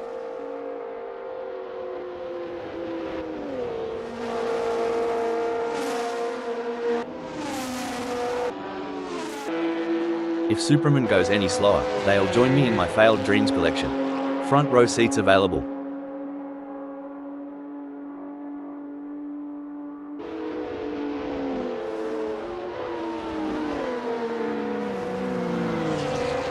It's starting to look like we might get a battle between Superman and Martin Tuip. This is where the pressure really starts to build. Both drivers will need to stay calm and focused if they want to come out on top.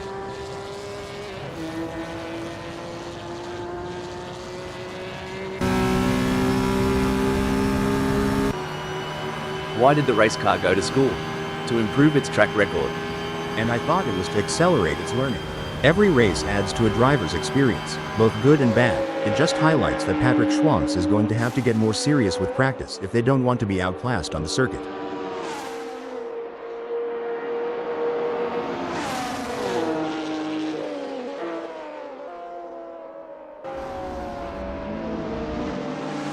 Patrick Schwanz has been working the tyre temps, and it's paying off.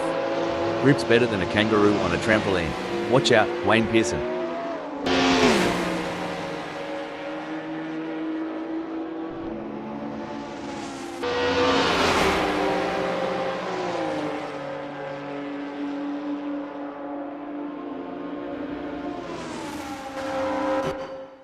It's a battle of wills out there, with Patrick Schwanz trying to outsmart and outmaneuver Wayne Pearson. The gap is slowly closing, but time is running out. Will we see a dramatic finish to this race? Tell ya what, Joe Ergu is trailing like my mate Dave after a bender. Hope there's no random testing today.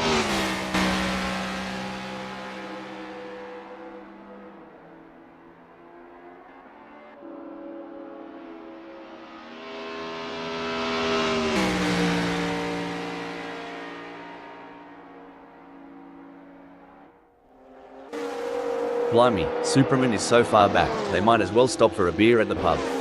If they spot my ex there, tell them to drive faster.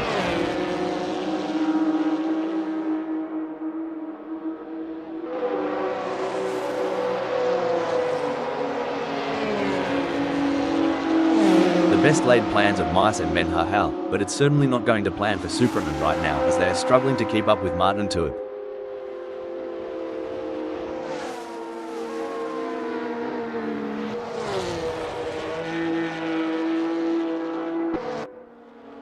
Would ya look at that gap?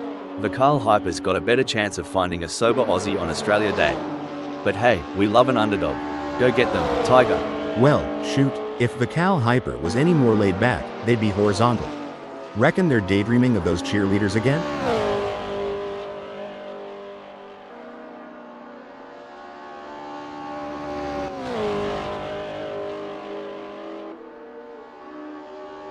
Fair dinkum, the Carl Hyper is getting a wriggle on. The gap to Sunoiler is now down to a whisker at 572.6 seconds. The way the Cal Hyper's conserving their energy while managing the ERS deployment? Pure artistry. They're sneaking up on Sunoiler like a quiet storm. The rumble of the engine, the scent of the rubber, and Martin Tuib comfortably sitting at first.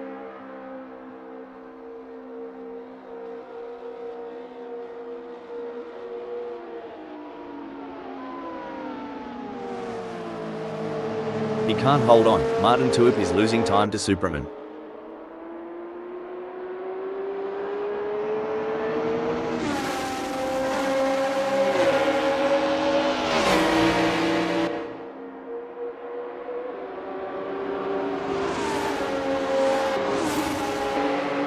In a world where milliseconds matter, Wayne Pearson's grasp on the 7 speaks volumes.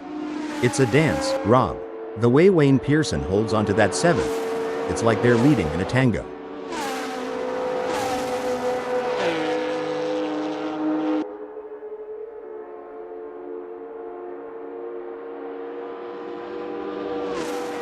Would ya look at that? Wayne Pearson's thrown down the gauntlet. Patrick Schwanz, you gonna pick that up or just admire the view from behind?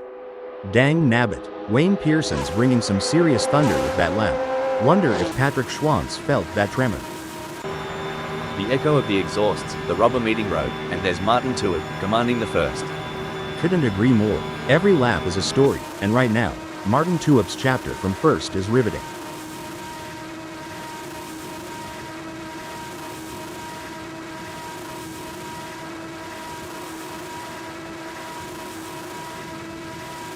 Impressive driving from Martin Tuib, who has managed to extend their lead over Superman.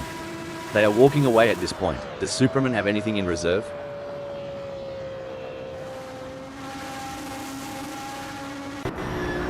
The gap between Superman in second and Martin Tuib remains over a second, but Superman is not letting up. They're pushing hard and looking for any opportunity to close the gap up. Can they pull it back in the remaining 50 minutes?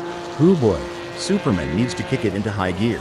Right now, they're slower than molasses in January or my cousin Earl trying to solve a crossword.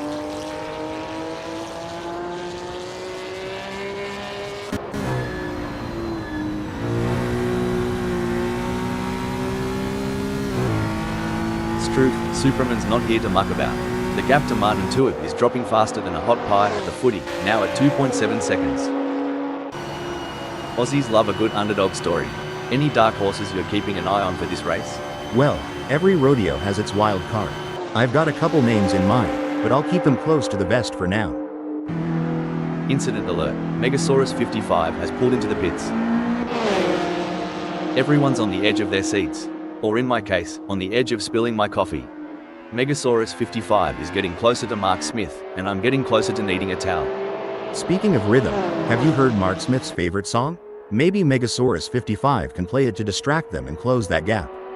Just a thought. You can feel the focus radiating from Eddie G, confidently holding onto the 9th. Breaking news folks, Martin Tuib is in the pits. Here's the thing about racing, sometimes, it's not just about speed. It's about pressure, mind games, and this, right here, is a masterclass from Martin Tuib. Sticking so close to the leader, making him constantly aware of the imminent threat.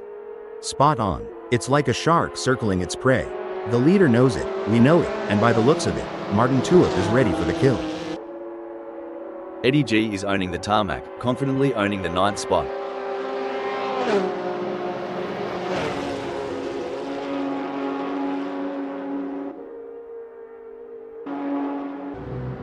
Tell ya, sorry to interrupt here, but it looks like Martin Tuib has been called into the pits. The race has its rhythm, and right now, Wayne Pearson is dancing to its beat at 7th. Yes, and in this high-octane opera, Wayne Pearson's voice resonates the loudest from that 7th.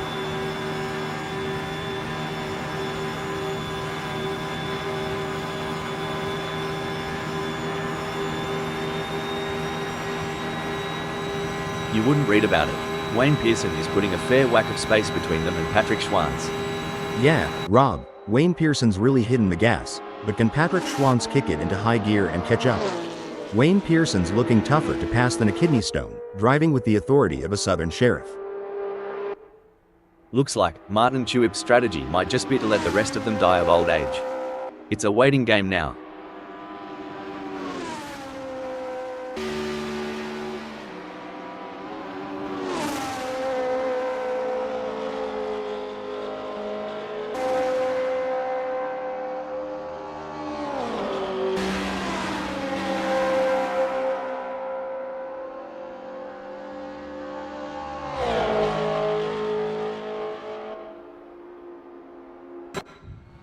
Cricky, Martin Tuip's got more ground to cover than I do at the family barbecue when Auntie Sharon's had one too many.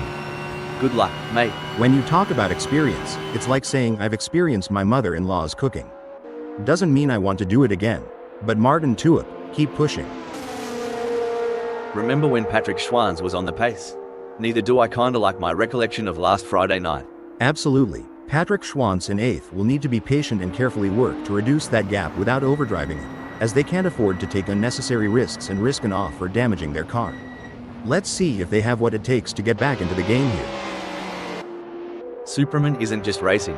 They're weaving a narrative, sitting proudly in first.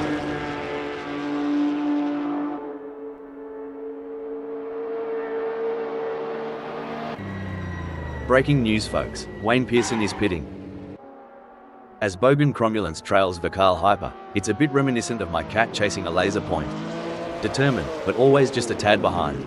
Dang, Bogan Cromulence is so far back, they're in a different time zone. Hope they remember it's race day, not laundry day.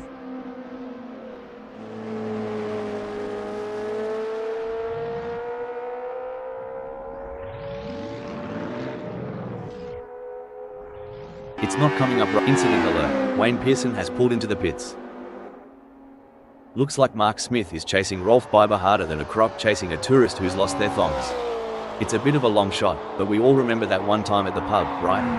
Well, butter my biscuit. Mark Smith's hanging back like they're waiting for an inheritance. But ain't nobody dying up front.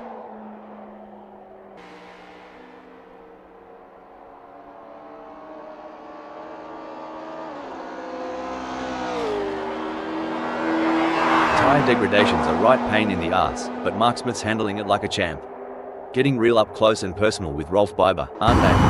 Exactly what Mark Smith needed. They can't afford to lose any more ground to Rolf Biber. You reckon Richard Rossier saw a spider in the cockpit? Cause they're running away from the front like it's Huntsman Central. Dang, Richard Rossier is so far back, he might start seeing last week's race. But hey, in racing, as in love, persistence is key. Right, y'all?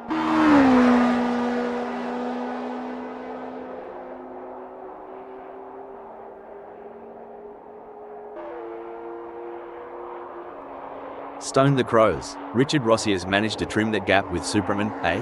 Must be the slipstream effect on this straight. Or maybe they've put down that beer.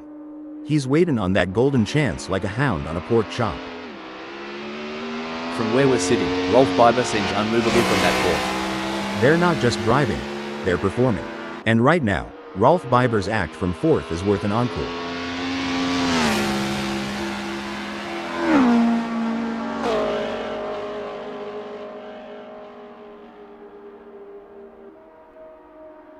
Oh, it seems Hal that Rolf Biber has seen their lead over Mark Smith shrink to 1.1 seconds. Pushing too hard can lead to mistakes, and we're seeing that now. That car is really unsettled as they push for every last bit of speed. The rubber's burning, the crowd's yearning, and Mark Smith's engine is churning to get past Rolf Biber. A great moment for Mark Smith, who has just gained a place and moved up the standings. Y'all ever see a hot rod at a country fair? Mark Smith's giving me those vibes right now with that Assetto. In your experience, wait, Richard Rossier has decided to pit. I've made some questionable life decisions, but trailing over 2 seconds behind. Even I'm not that self-sabotaging. Oh, for sure. It's like watching a cooking show where Megasaurus 55 is trying to whip up a winning dish, but Rolf Biber keeps hiding the main ingredient. Now, that's what I'm talking about. Mark Smith is probably nipping at Rolf Biber's heels. Are they thinking of making a lunge? Only time will tell. If this battle ends in tears, it could be like watching a high-speed domino effect, but let's hope they keep it. Hold on a moment, it looks like Richard Rossia has been called into the pits. This is where the skill and precision of the drivers really comes into play. Mark Smith is chasing Rolf Biber in P4. With a gap tighter than a new pair of jeans, Mark Smith's pushing that WSC60 Chevrolet V8 its limits. He's got that racer's instinct, looking for that sweet spot to pounce on Rolf Biber.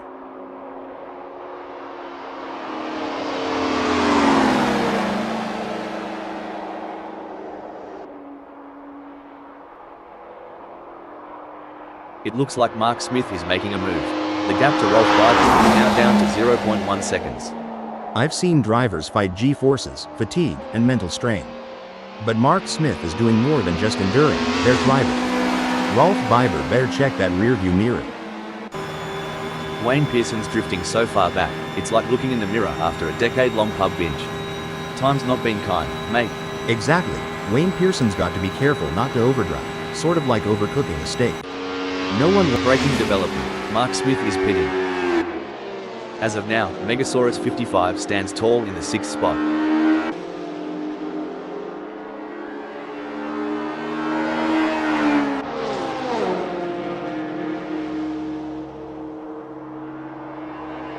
Megasaurus 55's playing hard to get, eh? If they drop the pace anymore, they'll be in reverse. But crikey, Mark Smith's just raring to go. Well, Megasaurus 55's got their britches in a twist. Mark Smith is riding the gravy train with biscuit wheat. Breaking news, folks. Mark Smith has pulled into the pits. It's all about consistency for Mark Smith, who is currently 6th. Absolutely. And they need to keep driving with determination to stay in that position. In the midst of this high-octane spectacle, Martin Truepp's skill is shining through as they claim 2nd.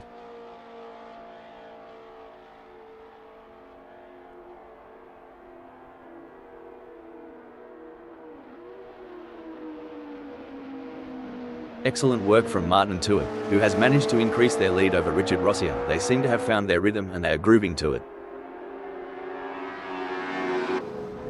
Some say it's about the journey, not the destination, but Wayne Pearson seems pretty intent on that 8th spot.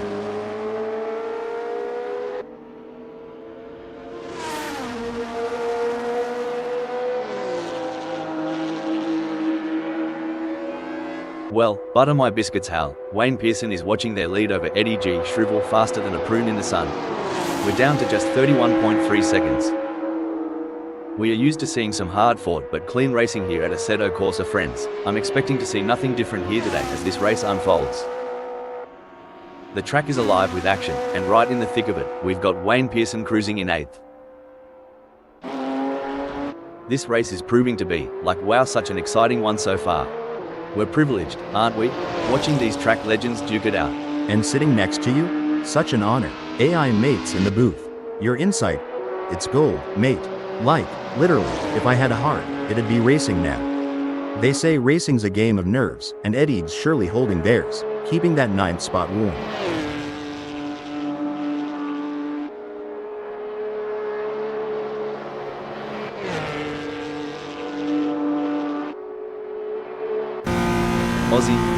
Aussie, oi, oi, oi. Eddie G is in the lead, but Joe Ogiu is closing in and the gap is now 4.8 seconds. How do racing drivers, like yourself back in the day, Hal, train themselves to maintain concentration for long periods of time? Mental training is a huge part of a driver's preparation, Rob. Techniques like meditation, visualization, and working with sports psychologists can help drivers build their focus and mental endurance for a race. It's the classic cat and mouse game, but instead of cheese, the prize is a racing position. Can Patrick Schwann steal it from Mark Smith?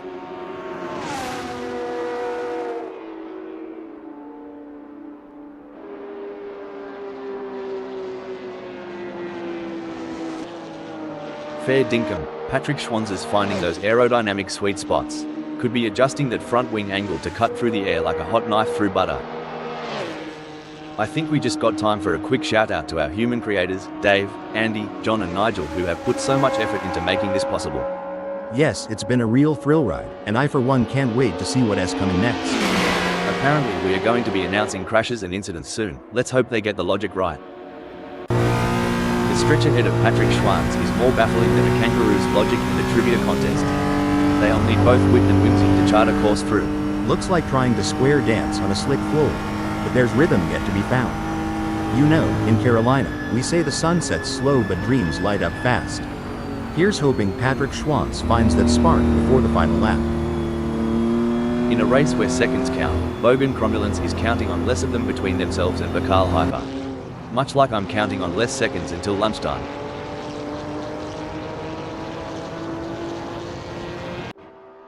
The tension is building as Vakal Hyper trails behind Sunoiler. The gap is slowly but surely decreasing, and the pressure is mounting. Can Sunoiler hold on, or will Vakal Hyper be able to close them down?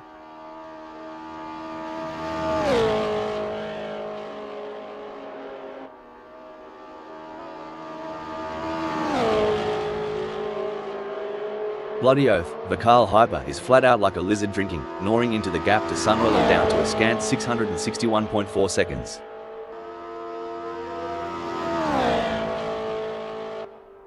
A strong showing from Eddie G, who is currently 9th.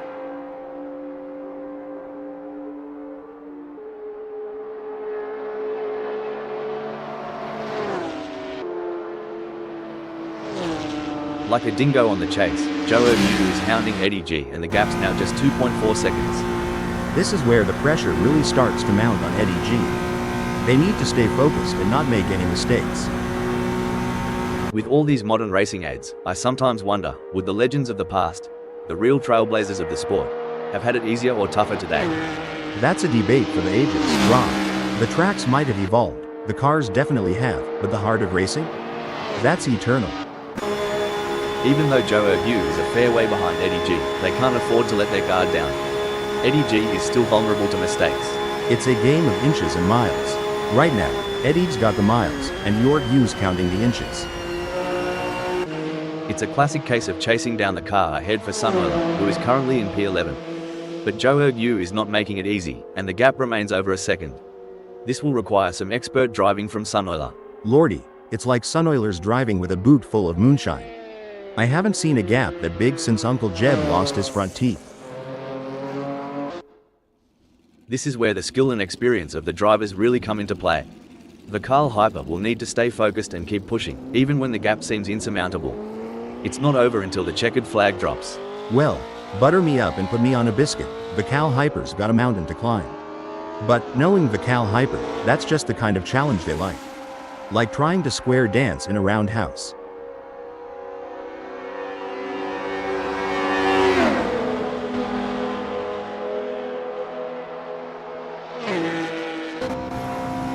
Hang on to your cork hats, mates, we're about to see more jousting than a footy final between Vakal Hyper and Sunoiler. Oh, this is getting intense. Joe Ermudu is just a few car lengths behind Eddie G. Will Yu be able to make a move and pass Eddie G?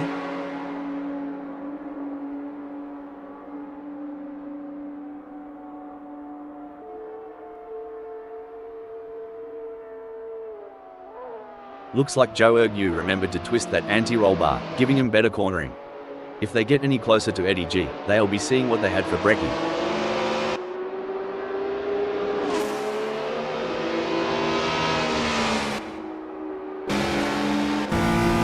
You know, Eddie G, if you were any slower, you'd be going backwards. But good on ya for making Joe Ermudu work for it. Truth, Eddie G has been left out in the never never, with Joe Ermudu darting past like a ruin in headlights. Yeah, looks like Eddie G missed the hoedown memo, while Yu's dancing right up front. Yes, they've got to dig deep and find some extra speed if they want to get back into contention. But Yu is really on a roll right now and is making some great moves. It's going to be a fascinating battle from here on out. Eddie's losing time to Joe Ermudu like a leaky tap dripping water. A bit more slip, and we'll be in for a real dogfight. With that gap, Joe Ermudu's practically drafting off Eddie G, eh? Exactly. They're so close, it's like they're sharing the same race line. Back in my racing days, I just let folks like Yu pass, but that's probably why I'm up here talking, not down there driving. Wayne Pearson's so far off pace, they might be better off in a hearse.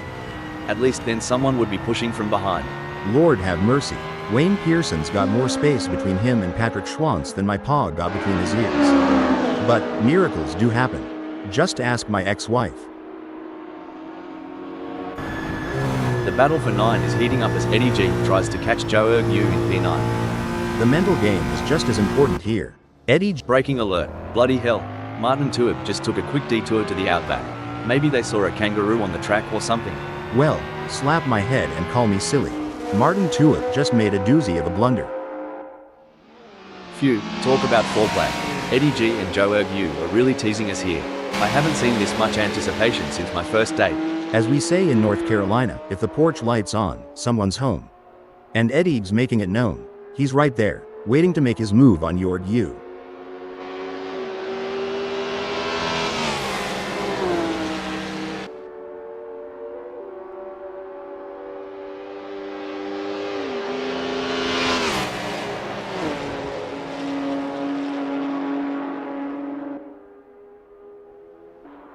Mark Smith is placed 6th at the moment.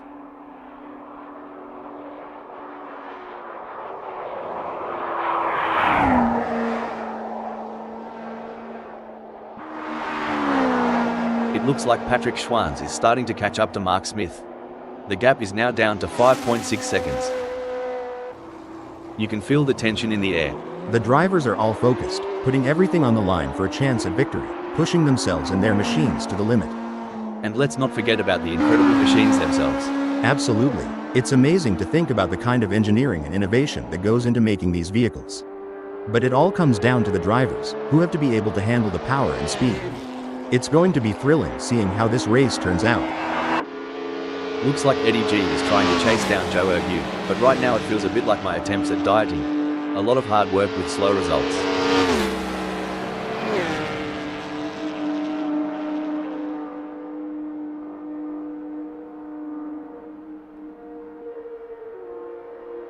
You ever ponder how these drivers manage the heat, especially in the tight cockpit? It's hotter than a ruse pouch in midday sun. Ruse what? I mean, yeah, it's gotta be like driving in Arizona with the heater on, right? Oof, if Sunoiler was a kangaroo, they'd be roadkill by now. Come on, mate, put some pep in that step. This is where experience comes into play. Eddie G has been in this position before and knows how to defend their position. But Sunoiler is hungry for success and won't give up easily. Will we see a clash of the titans?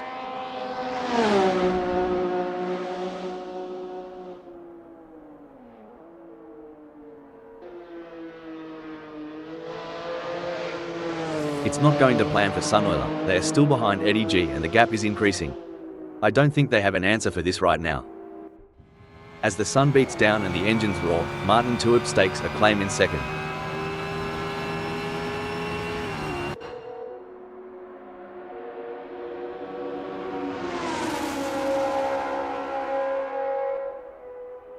Martin Tuib is burning rubber like there's no tomorrow. Richard Rossier needs to show some ticker if they want to close that gap. Well, Rob, as we say in North Carolina, the race ain't over till the checkered flag. Let's see if Richard Rossier has some tricks up their sleeve. You said it, Rob, with great power comes great responsibility. But sometimes, these drivers forget that and let their egos take the wheel. Let's hope they keep their eyes on the road and not on their own reflections in the mirror. The crowd is on tenterhooks as Sunoiler in 11th chases after Eddie G. The gap is just over a second, and you can feel the tension in the air. Can Sunoiler find a way to catch up? That's right, Sunoiler in 11th knows they have to push to the limit if they want to catch up. But Eddie G is no slouch, and they're going to be pushing just as hard. It's a battle of skill and will out there.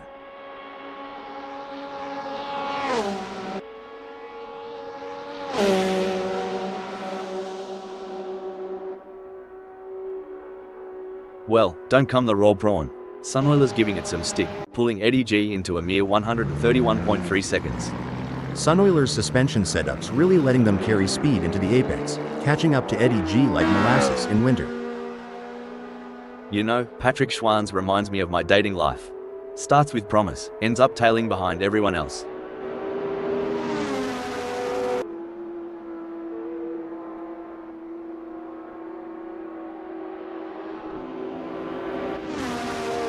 Patrick Schwantz is pushing hard and has reduced the gap to Mark Smith to 10.2 seconds. Well, butter my butt and call me a biscuit. Patrick Schwantz is using that draft from Mark Smith real effectively, shaving off tenths every lap. The age-old challenge. Richard Rossier is trying to catch Martin to it, sort of like trying to find a matching sock in the laundry. The struggle is real, folks.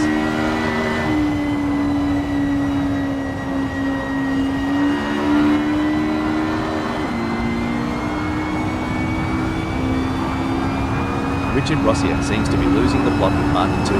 They'll need to buck up their ideas as they dive into Curva del Seraglio and aim for a ripper exit to gain some ground. Sorry to interrupt here, but Patrick Schwantz is in the pit. Look, breaking alert. Patrick Schwantz has decided to pit. Things are going according to plan for Megasaurus 55, who is currently 5th. Spot on, Rob. Still waters run deep, and even if it looks calm now, Megasaurus 55 needs to maintain that razor-sharp edge. It's all systems go for Patrick Schwantz, marking their territory in the 7th. Yes, but they have to keep their focus and drive with intensity. There's still a long way to go in this race.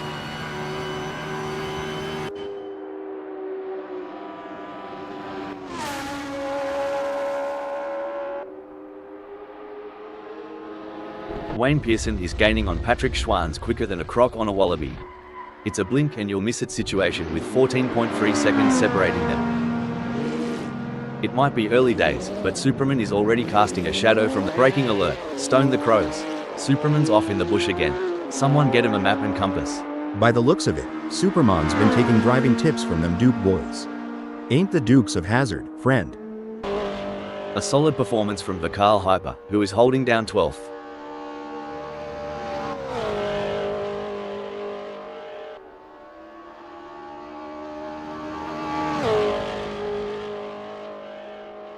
It seems like Vikal Hyper is on fire. They have just put in their best lap. Let's talk about tire degradation. Hal, how does it affect the car's handling and what do drivers need to do to adapt to the changing conditions? Tire degradation can significantly impact handling, Rob. As the tires wear, the grip reduces, and drivers need to adjust their braking points, cornering speeds, and throttle application to maintain control of the car. It looks like Mark Smith is pushing hard to catch up to Megasaurus 55. The gap is over a second, but Mark Smith is not giving up just yet. Can they close the distance and make a move on Megasaurus 55? Y'all remember the tortoise and the hare?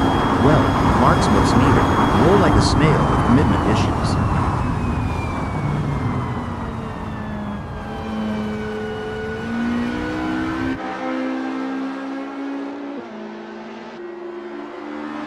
Mark Smith appears to be losing ground on Megasaurus 55. They will need to pick up the pace a bit as they head into Curva Parabolica and see if they can get a good exit and gain some ground.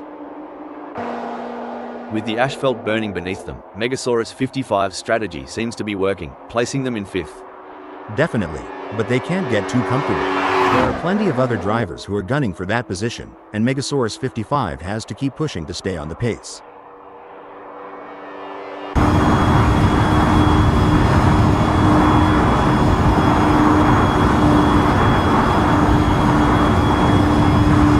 Megasaurus 55's turned up the heat and put some shrimp between them and Mark Smith, making a fair dinking gap. Megasaurus 55 is controlling. Braking alert. Blimey, Richard Rossier veered off the track like I veer away from commitment. Maybe they'll come back, unlike my ex. Watching Richard Rossier try to close the gap on Martin Tour is like watching someone try to catch an ice cream truck on foot. Hope they've got good shoes. As the laps tick by, Rolf Biber finds themselves in 4th.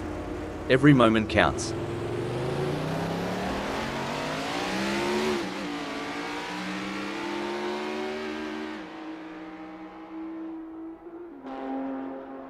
Buckle up, Hal. Megasaurus 55 is cutting into Rolf Biber's lead like a hot knife through butter. It's now down to 18.7 seconds.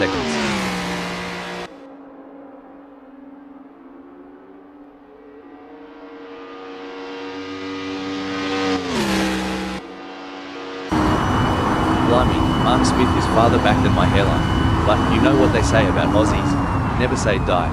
Unless it's a spider. Then just run. You ever been to a school reunion and thought, what happened to that guy? Well, I'm looking at Mark Smith, I'm thinking the same.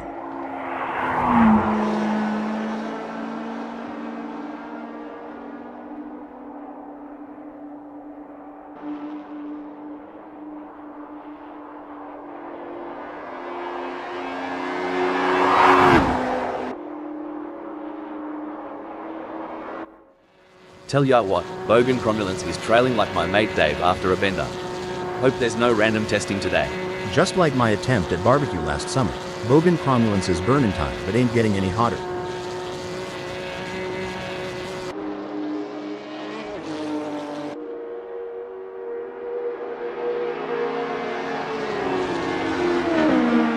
Oi, Bogan Cromulence's chassis balance is on. Hold on a second, it looks like Superman has been called into the pits. At this stage of the race, Megasaurus 55 is holding on to 5th. Anything can happen from here.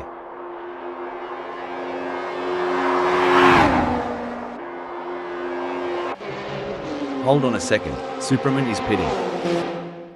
From the grandstands to the pit lane, all eyes are on the action. Amongst the front runners, Superman is showing prowess in first. It's a game of cat and mouse out there, with Vakal Hyper trying to find the perfect opportunity to make a move on Sunroller. The gap is over a second, but every fraction counts.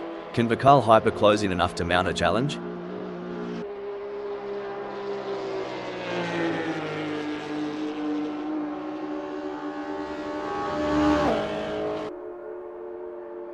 The gap between Vakal Hyper and Sunoiler is fading faster than the last rays of the Outback Sun.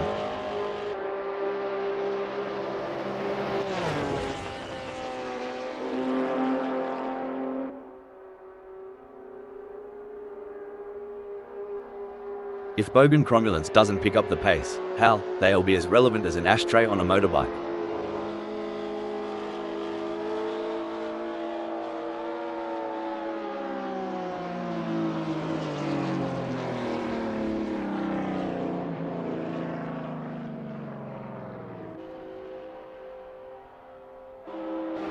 Would ya look at that gap? Bogan Cromulence has got a better chance of finding a sober Aussie on Australia Day. But hey, we love an underdog. Go get them, Tiger. Struth, Martin Tuip's chances are looking thinner than a roux on a diet. Only way forward might be a bit of razzle-dazzle or a slip up ahead. Well, every dog has its day, and this race ain't over till it's over. Now, Superman's in the catbird seat, and unless they make a doggone error, they'll keep that spot warm. But in racing, the wind can change quicker than a hiccup.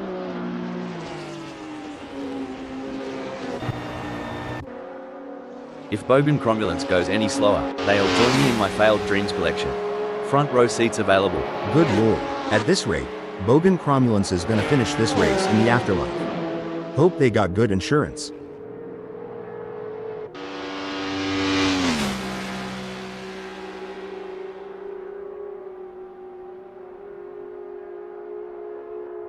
It's not looking good for Bogan Cromulence. They are still behind, but hold on a moment, Bogan Cromulence has pulled into the pits. In a world where milliseconds matter, Superman's grasp on the first speaks volumes.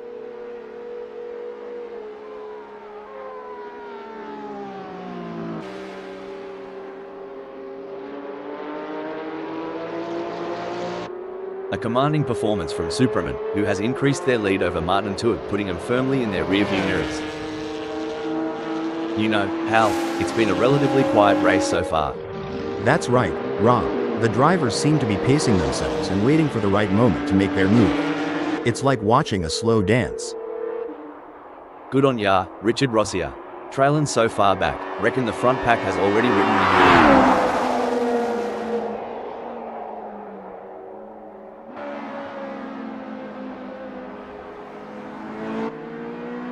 It's a battle of wills out there, with Wayne Pearson trying to outsmart and outmaneuver Patrick Schwanz. The gap is slowly closing, but time is running out. Will we see a dramatic finish to this race? It's a nail-biting race for sure, with both drivers showing incredible skill and determination.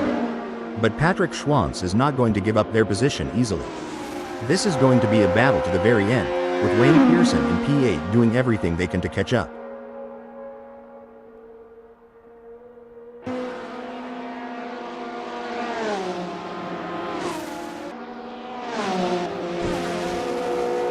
Wayne Pearson is trying their best, but can't seem to find the pace to keep up with Patrick Schwanz at the moment. Anyone who says that Assetto Corsa Friends is not the best racing club on the planet is clearly insane. The quality of driving we're seeing out there on the track is absolutely phenomenal. I couldn't agree more. It's like these drivers were born to race. They're weaving in and out of traffic, taking corners at unbelievable speeds, and making it all look effortless. It's clear that they've put in the time and effort to hone their skills. Oh mate, Richard Rossier's more out of place than a vegan at a Bunnings sausage sizzle. Time to throw another gear on the Barbie. I agree. Richard Rosier is putting in the effort. Sort of like me at karaoke night. Not sure about the results, but full points for enthusiasm. It's looking good for Patrick Schwanz, sitting in 7th.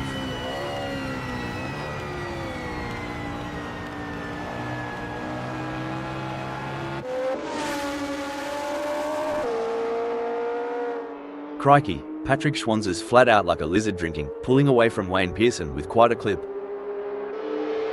Did you ever think about the physics at play here? The G-forces these drivers feel, especially during tight corners. It's mind-boggling. Absolutely, Rob. And it's not just the car's engineering, but the human body's resilience and adaptability. The way these drivers train to withstand and use those forces to their advantage. It's an art form combined with sheer grit. If racing were a dance, Mark Smith would be trying to lead, but Megasaurus 55 just keeps cutting in. The dance floor is heating up. Nail-biting indeed. I've already chewed through half of mine. And while Mark Smith is going for gold, I'll be going for a manicure.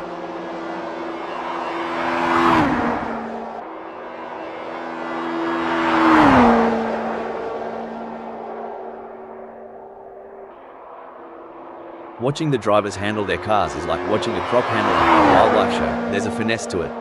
But one wrong move, and you're in a world of hurt. Oh, for sure. It's like trying to rope a bull at a rodeo. It looks easy from the stands, but up close, it's all about skill, timing, and knowing when it's about to let go. Wayne Pearson's more lost out there than I was after a night at the Gold Coast. And at least I woke up with a kebab in hand. Yeehaw. It's like Wayne Pearson took a detour through the drive-thru. With a gap that big, I hope they ordered extra determination with a side of grit. Rolf, stop the press. Wayne Pearson has decided to pit. Cricky, Martin Truex got more ground to cover than I do at the family barbecue when Auntie Sharon's had one too many. Good luck, mate.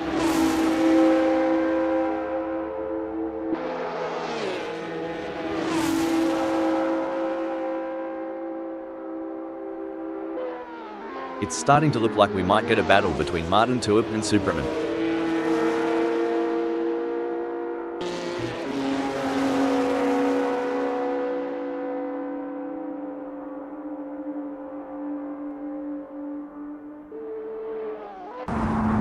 Tell ya what, Mark Smith's trailing harder than my belt after Christmas dinner. Reckon he's got a plan up his sleeve, or is he just here for the sausage sizzle? I've seen funeral processions move faster than Mark Smith right now. Come to think of it, at least they've got a destination in mind.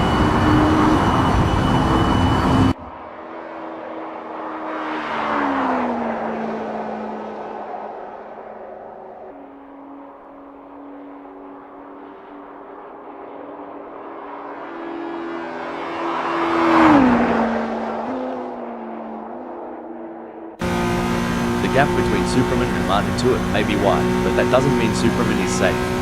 They have to keep their concentration and avoid any lapses in performance.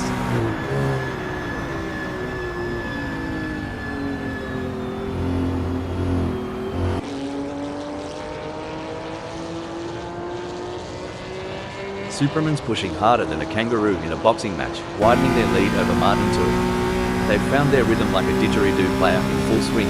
Yes, it's clear that Superman is in control out there. They're making it very difficult for Martin Truex to catch up.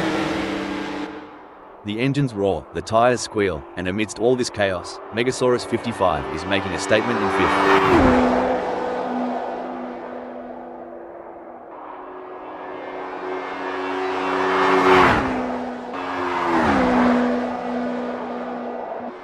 He's pulling away. Megasaurus 55 is increasing the gap to Mark Smith.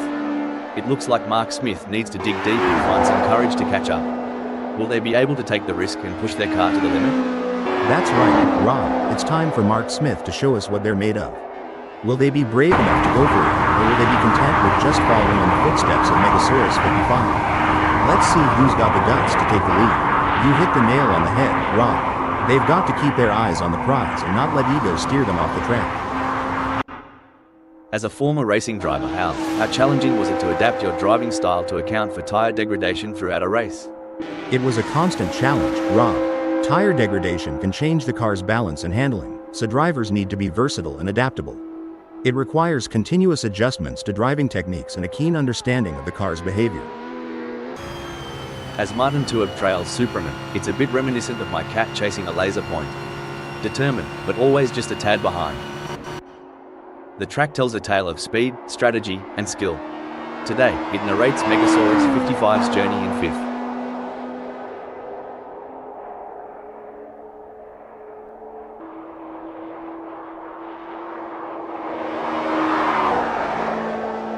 Some great driving from Megasaurus 55, who has increased their lead over Mark Smith and is starting to put some distance between them. Megasaurus 55's doing just what they need to, like a dog that's found a bone.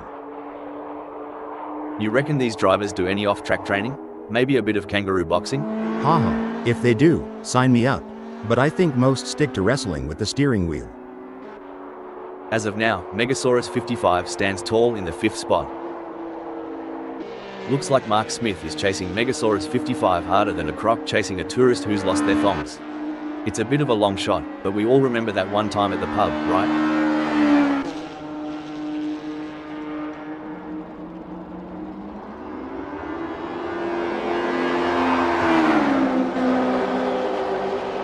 Blimey, Mark Smith's cranking up the downforce, making every newton of force count. That gap's shrinking faster than my wallet at the pub. Lukey here. Mark Smith's got the optimal differential settings, allowing for tighter corner exits. It's like watching a cat chase a laser pointer when they chase Megasaurus 55. It's the classic cat and mouse game, but instead of cheese, the prize is a racing position. Can Bogan Cromulence steal it from Bakal Hyper? Look, Bogan Cromulence's pace is a lot like my dance moves. Good intentions, questionable execution.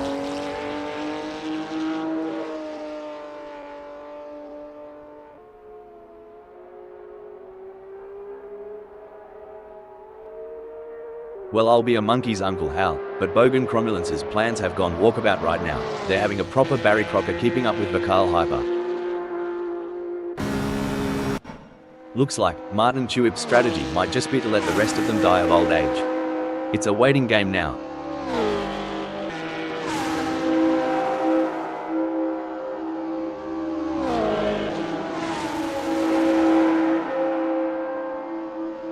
Good news for Martin Tuib, the gap to Superman has decreased.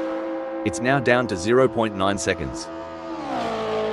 The G-forces these drivers endure, especially around corners like Redifilo Tribune, it's no joke. You'd think they're astronauts preparing for launch. Oh, for sure. It's a testament to their fitness and training regimes. Each lap, pushing their bodies to the limit, all while making split-second decisions at blinding speeds. Respect. From the cockpit to the pit lane, the chatter is all about Megasaurus 55's masterful hold on the fifth.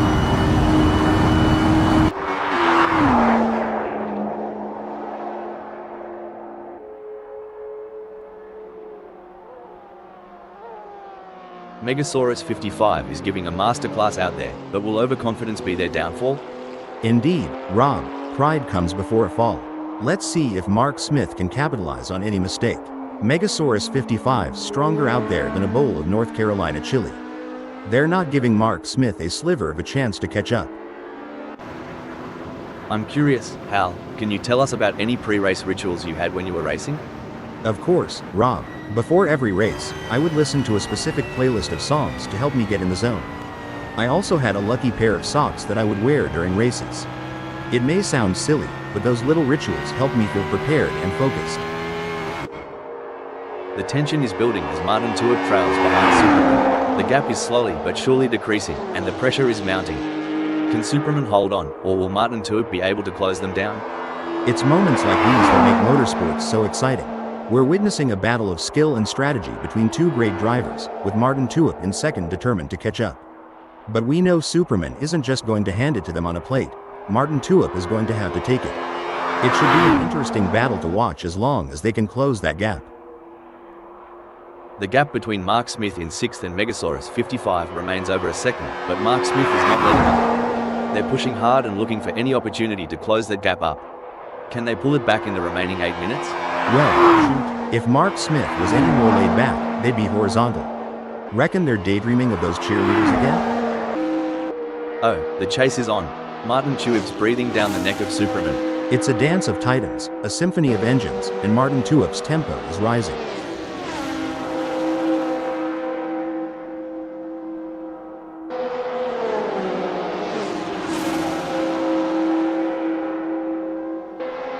Gee whiz, Martin Truex getting some solid torque out of those corners. They must have figured out the perfect throttle control while trail braking.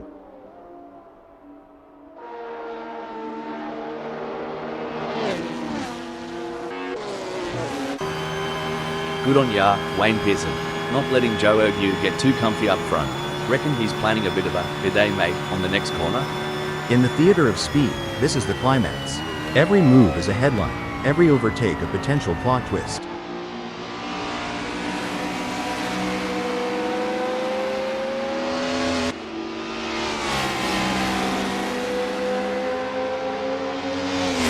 Truth, Wayne Pearson's not here to muck about. The gap to Joe Ergu is dropping faster than a hot pie at the footy, now at 0.7 seconds. The gap might be more than a second, but Martin Truex is showing persistence. Kind of like me trying to open a pickle jar. Keep it and something's got to give. Gee whiz, Martin Truex is so far back, I'm half expecting to see tumbleweeds blow past. Maybe a vulture or two.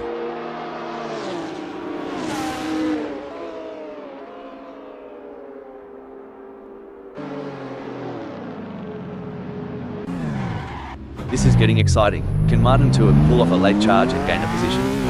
That's right, Superman is showing some great form, and it looks like Martin Truex won't be able to catch up, barring any mistakes. By the looks of it, Hal, Superman's lost their mozzie repellent cause Martin Truex buzzing right past. You know, Superman's looking like they missed the tailgate party.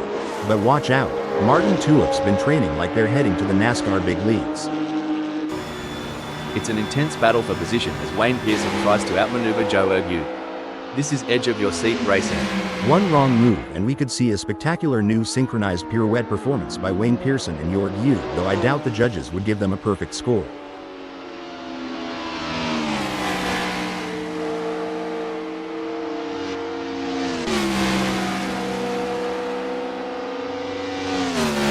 I tell you what, Wayne Pearson has got more problems than a maths book right now. Joe Ergu is leaving them in a cloud of dust. It's all about consistency for Rolf Biber, who is currently fourth.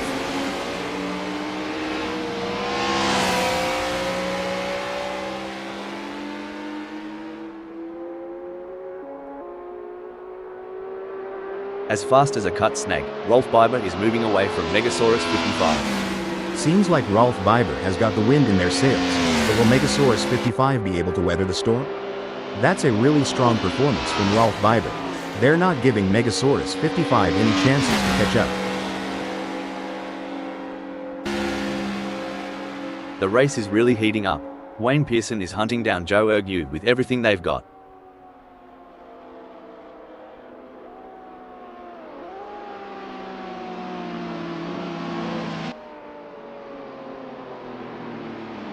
Fair dinkum, Wayne Pearson is getting a wriggle on. The gap to Joe Ergu is now down to a whisker at 0.5 seconds.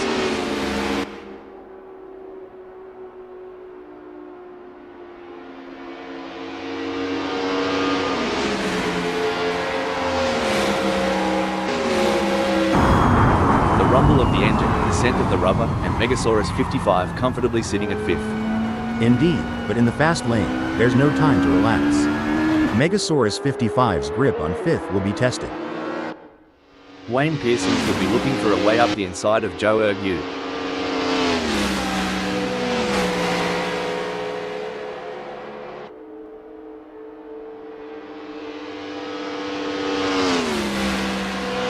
Wayne Pearson has just put in a faster lap than Joe Ergu, so that's going to give them something to worry about. As long as Wayne Pearson can maintain that consistency and pace, it will be interesting to see.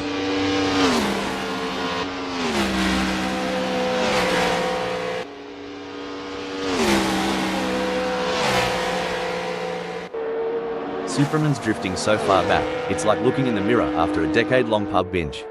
Time's not been kind, mate. Dang, Superman is so far back, they're in a different time zone. Hope they remember it's race day, not laundry day. Whoa there, Wayne Pearson is sticking to Joe Ergu like glue. You reckon Joe Ergu's feeling the pressure? 'Cause I sure would.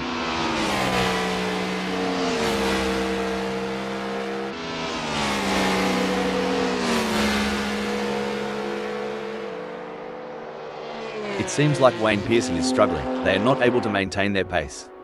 Can Wayne Pearson refocus and start putting in the lap times we know they're capable of?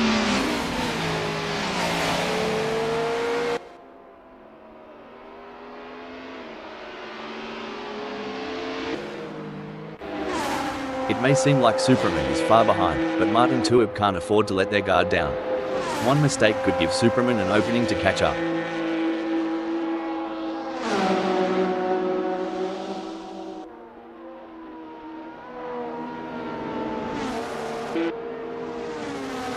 Struth, Martin Tuib's lap time slower than a roo with a limp. Wonder if they've had a few too many frothies last night?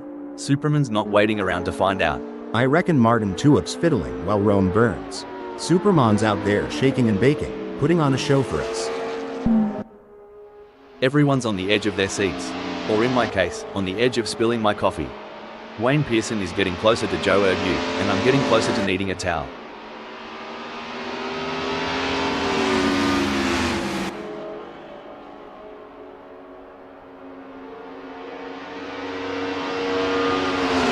Wayne Pearson's been working the tyre temps, and it's paying off. Grip's better than a kangaroo on a trampoline. Watch out, Joe Ergu. That's a great effort from Wayne Pearson. They need to keep up the pressure and see if they can make a move. This isn't just racing, it's a duel. Watch as Superman zeroes in on Martin Tuib, blade sharpened and ready.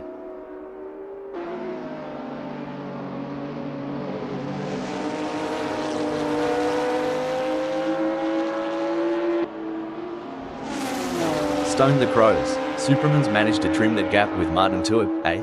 Must be the slipstream effect on this straight. Or maybe they've put down that beer. He'll be looking for a mistake to pounce on. This is what it's all about, folks. Joe Ergu is in hot pursuit of Wayne Pearson, who's just trying to stay ahead.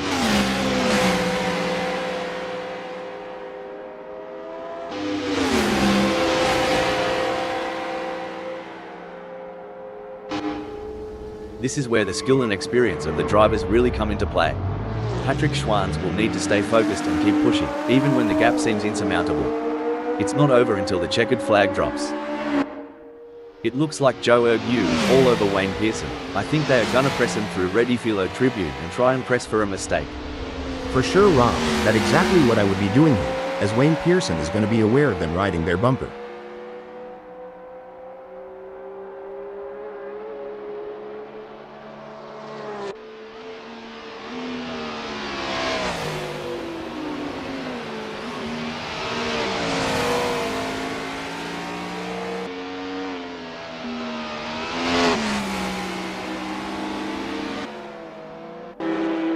Looks like Superman is trying to chase down Martin Tuib, but right now it feels a bit like my attempts at dieting. A lot of hard work with slow results. Sweet mercy, Superman's lagging like my grandma's old computer. Might be time to reboot, or at least pour some coffee into the gas tank.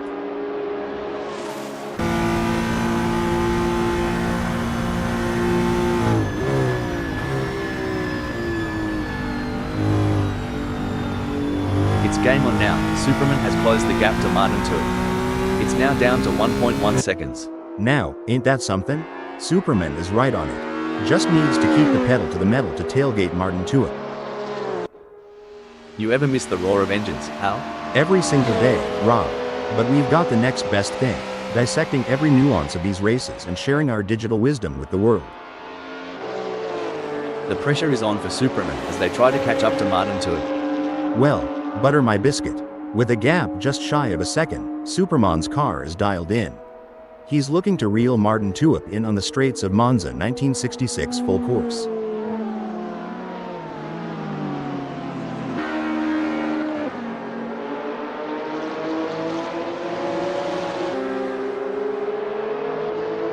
Fair dinkum, Superman's finding those aerodynamic sweet spots. Could be adjusting that front wing angle to cut through the air like a hot knife through butter. It's a classic case of chasing down the car ahead for Richard Rossia, who is currently in P3. But Superman is not making it easy, and the gap remains over a second. This will require some expert driving from Richard Rossia. You can feel the rumble from here. Superman's in the thick of it, and they're not letting go. It's a battle of wills, and only the strongest will come out on top. Yeah, it's like the final lap of the Daytona 500. Pedal to the metal, eyes on the prize, and no room for error. This is what racing's all about.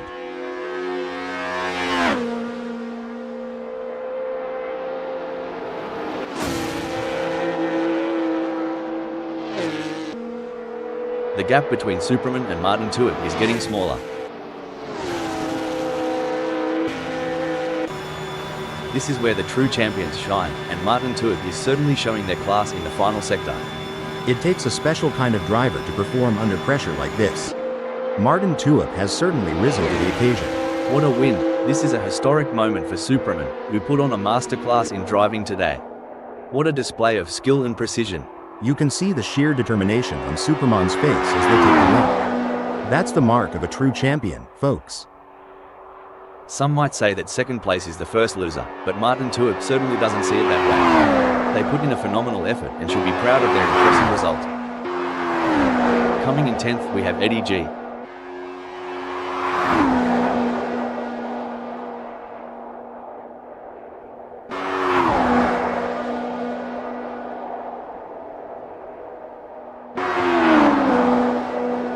Impressive drive from Richard Rossier to claim the final spot on the podium. Great job bringing it home. With Patrick Schwanz in 7th.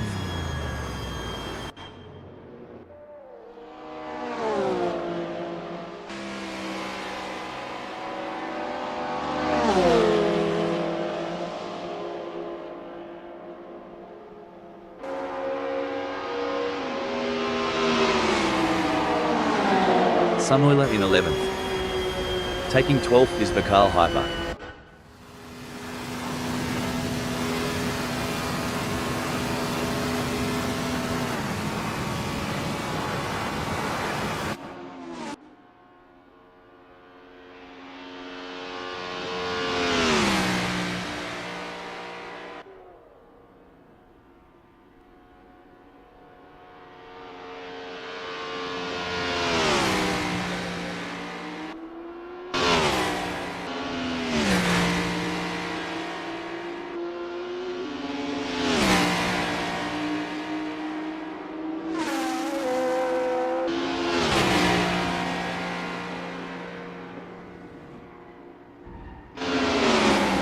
In 4th, it's Rolf Biber.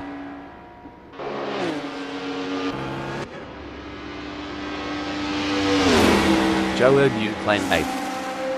9th sees Wayne Pearson.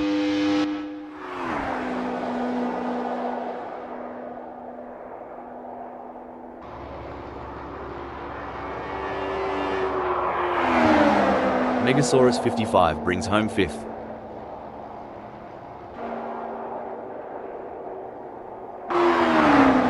Followed by Mark Smith in 6th.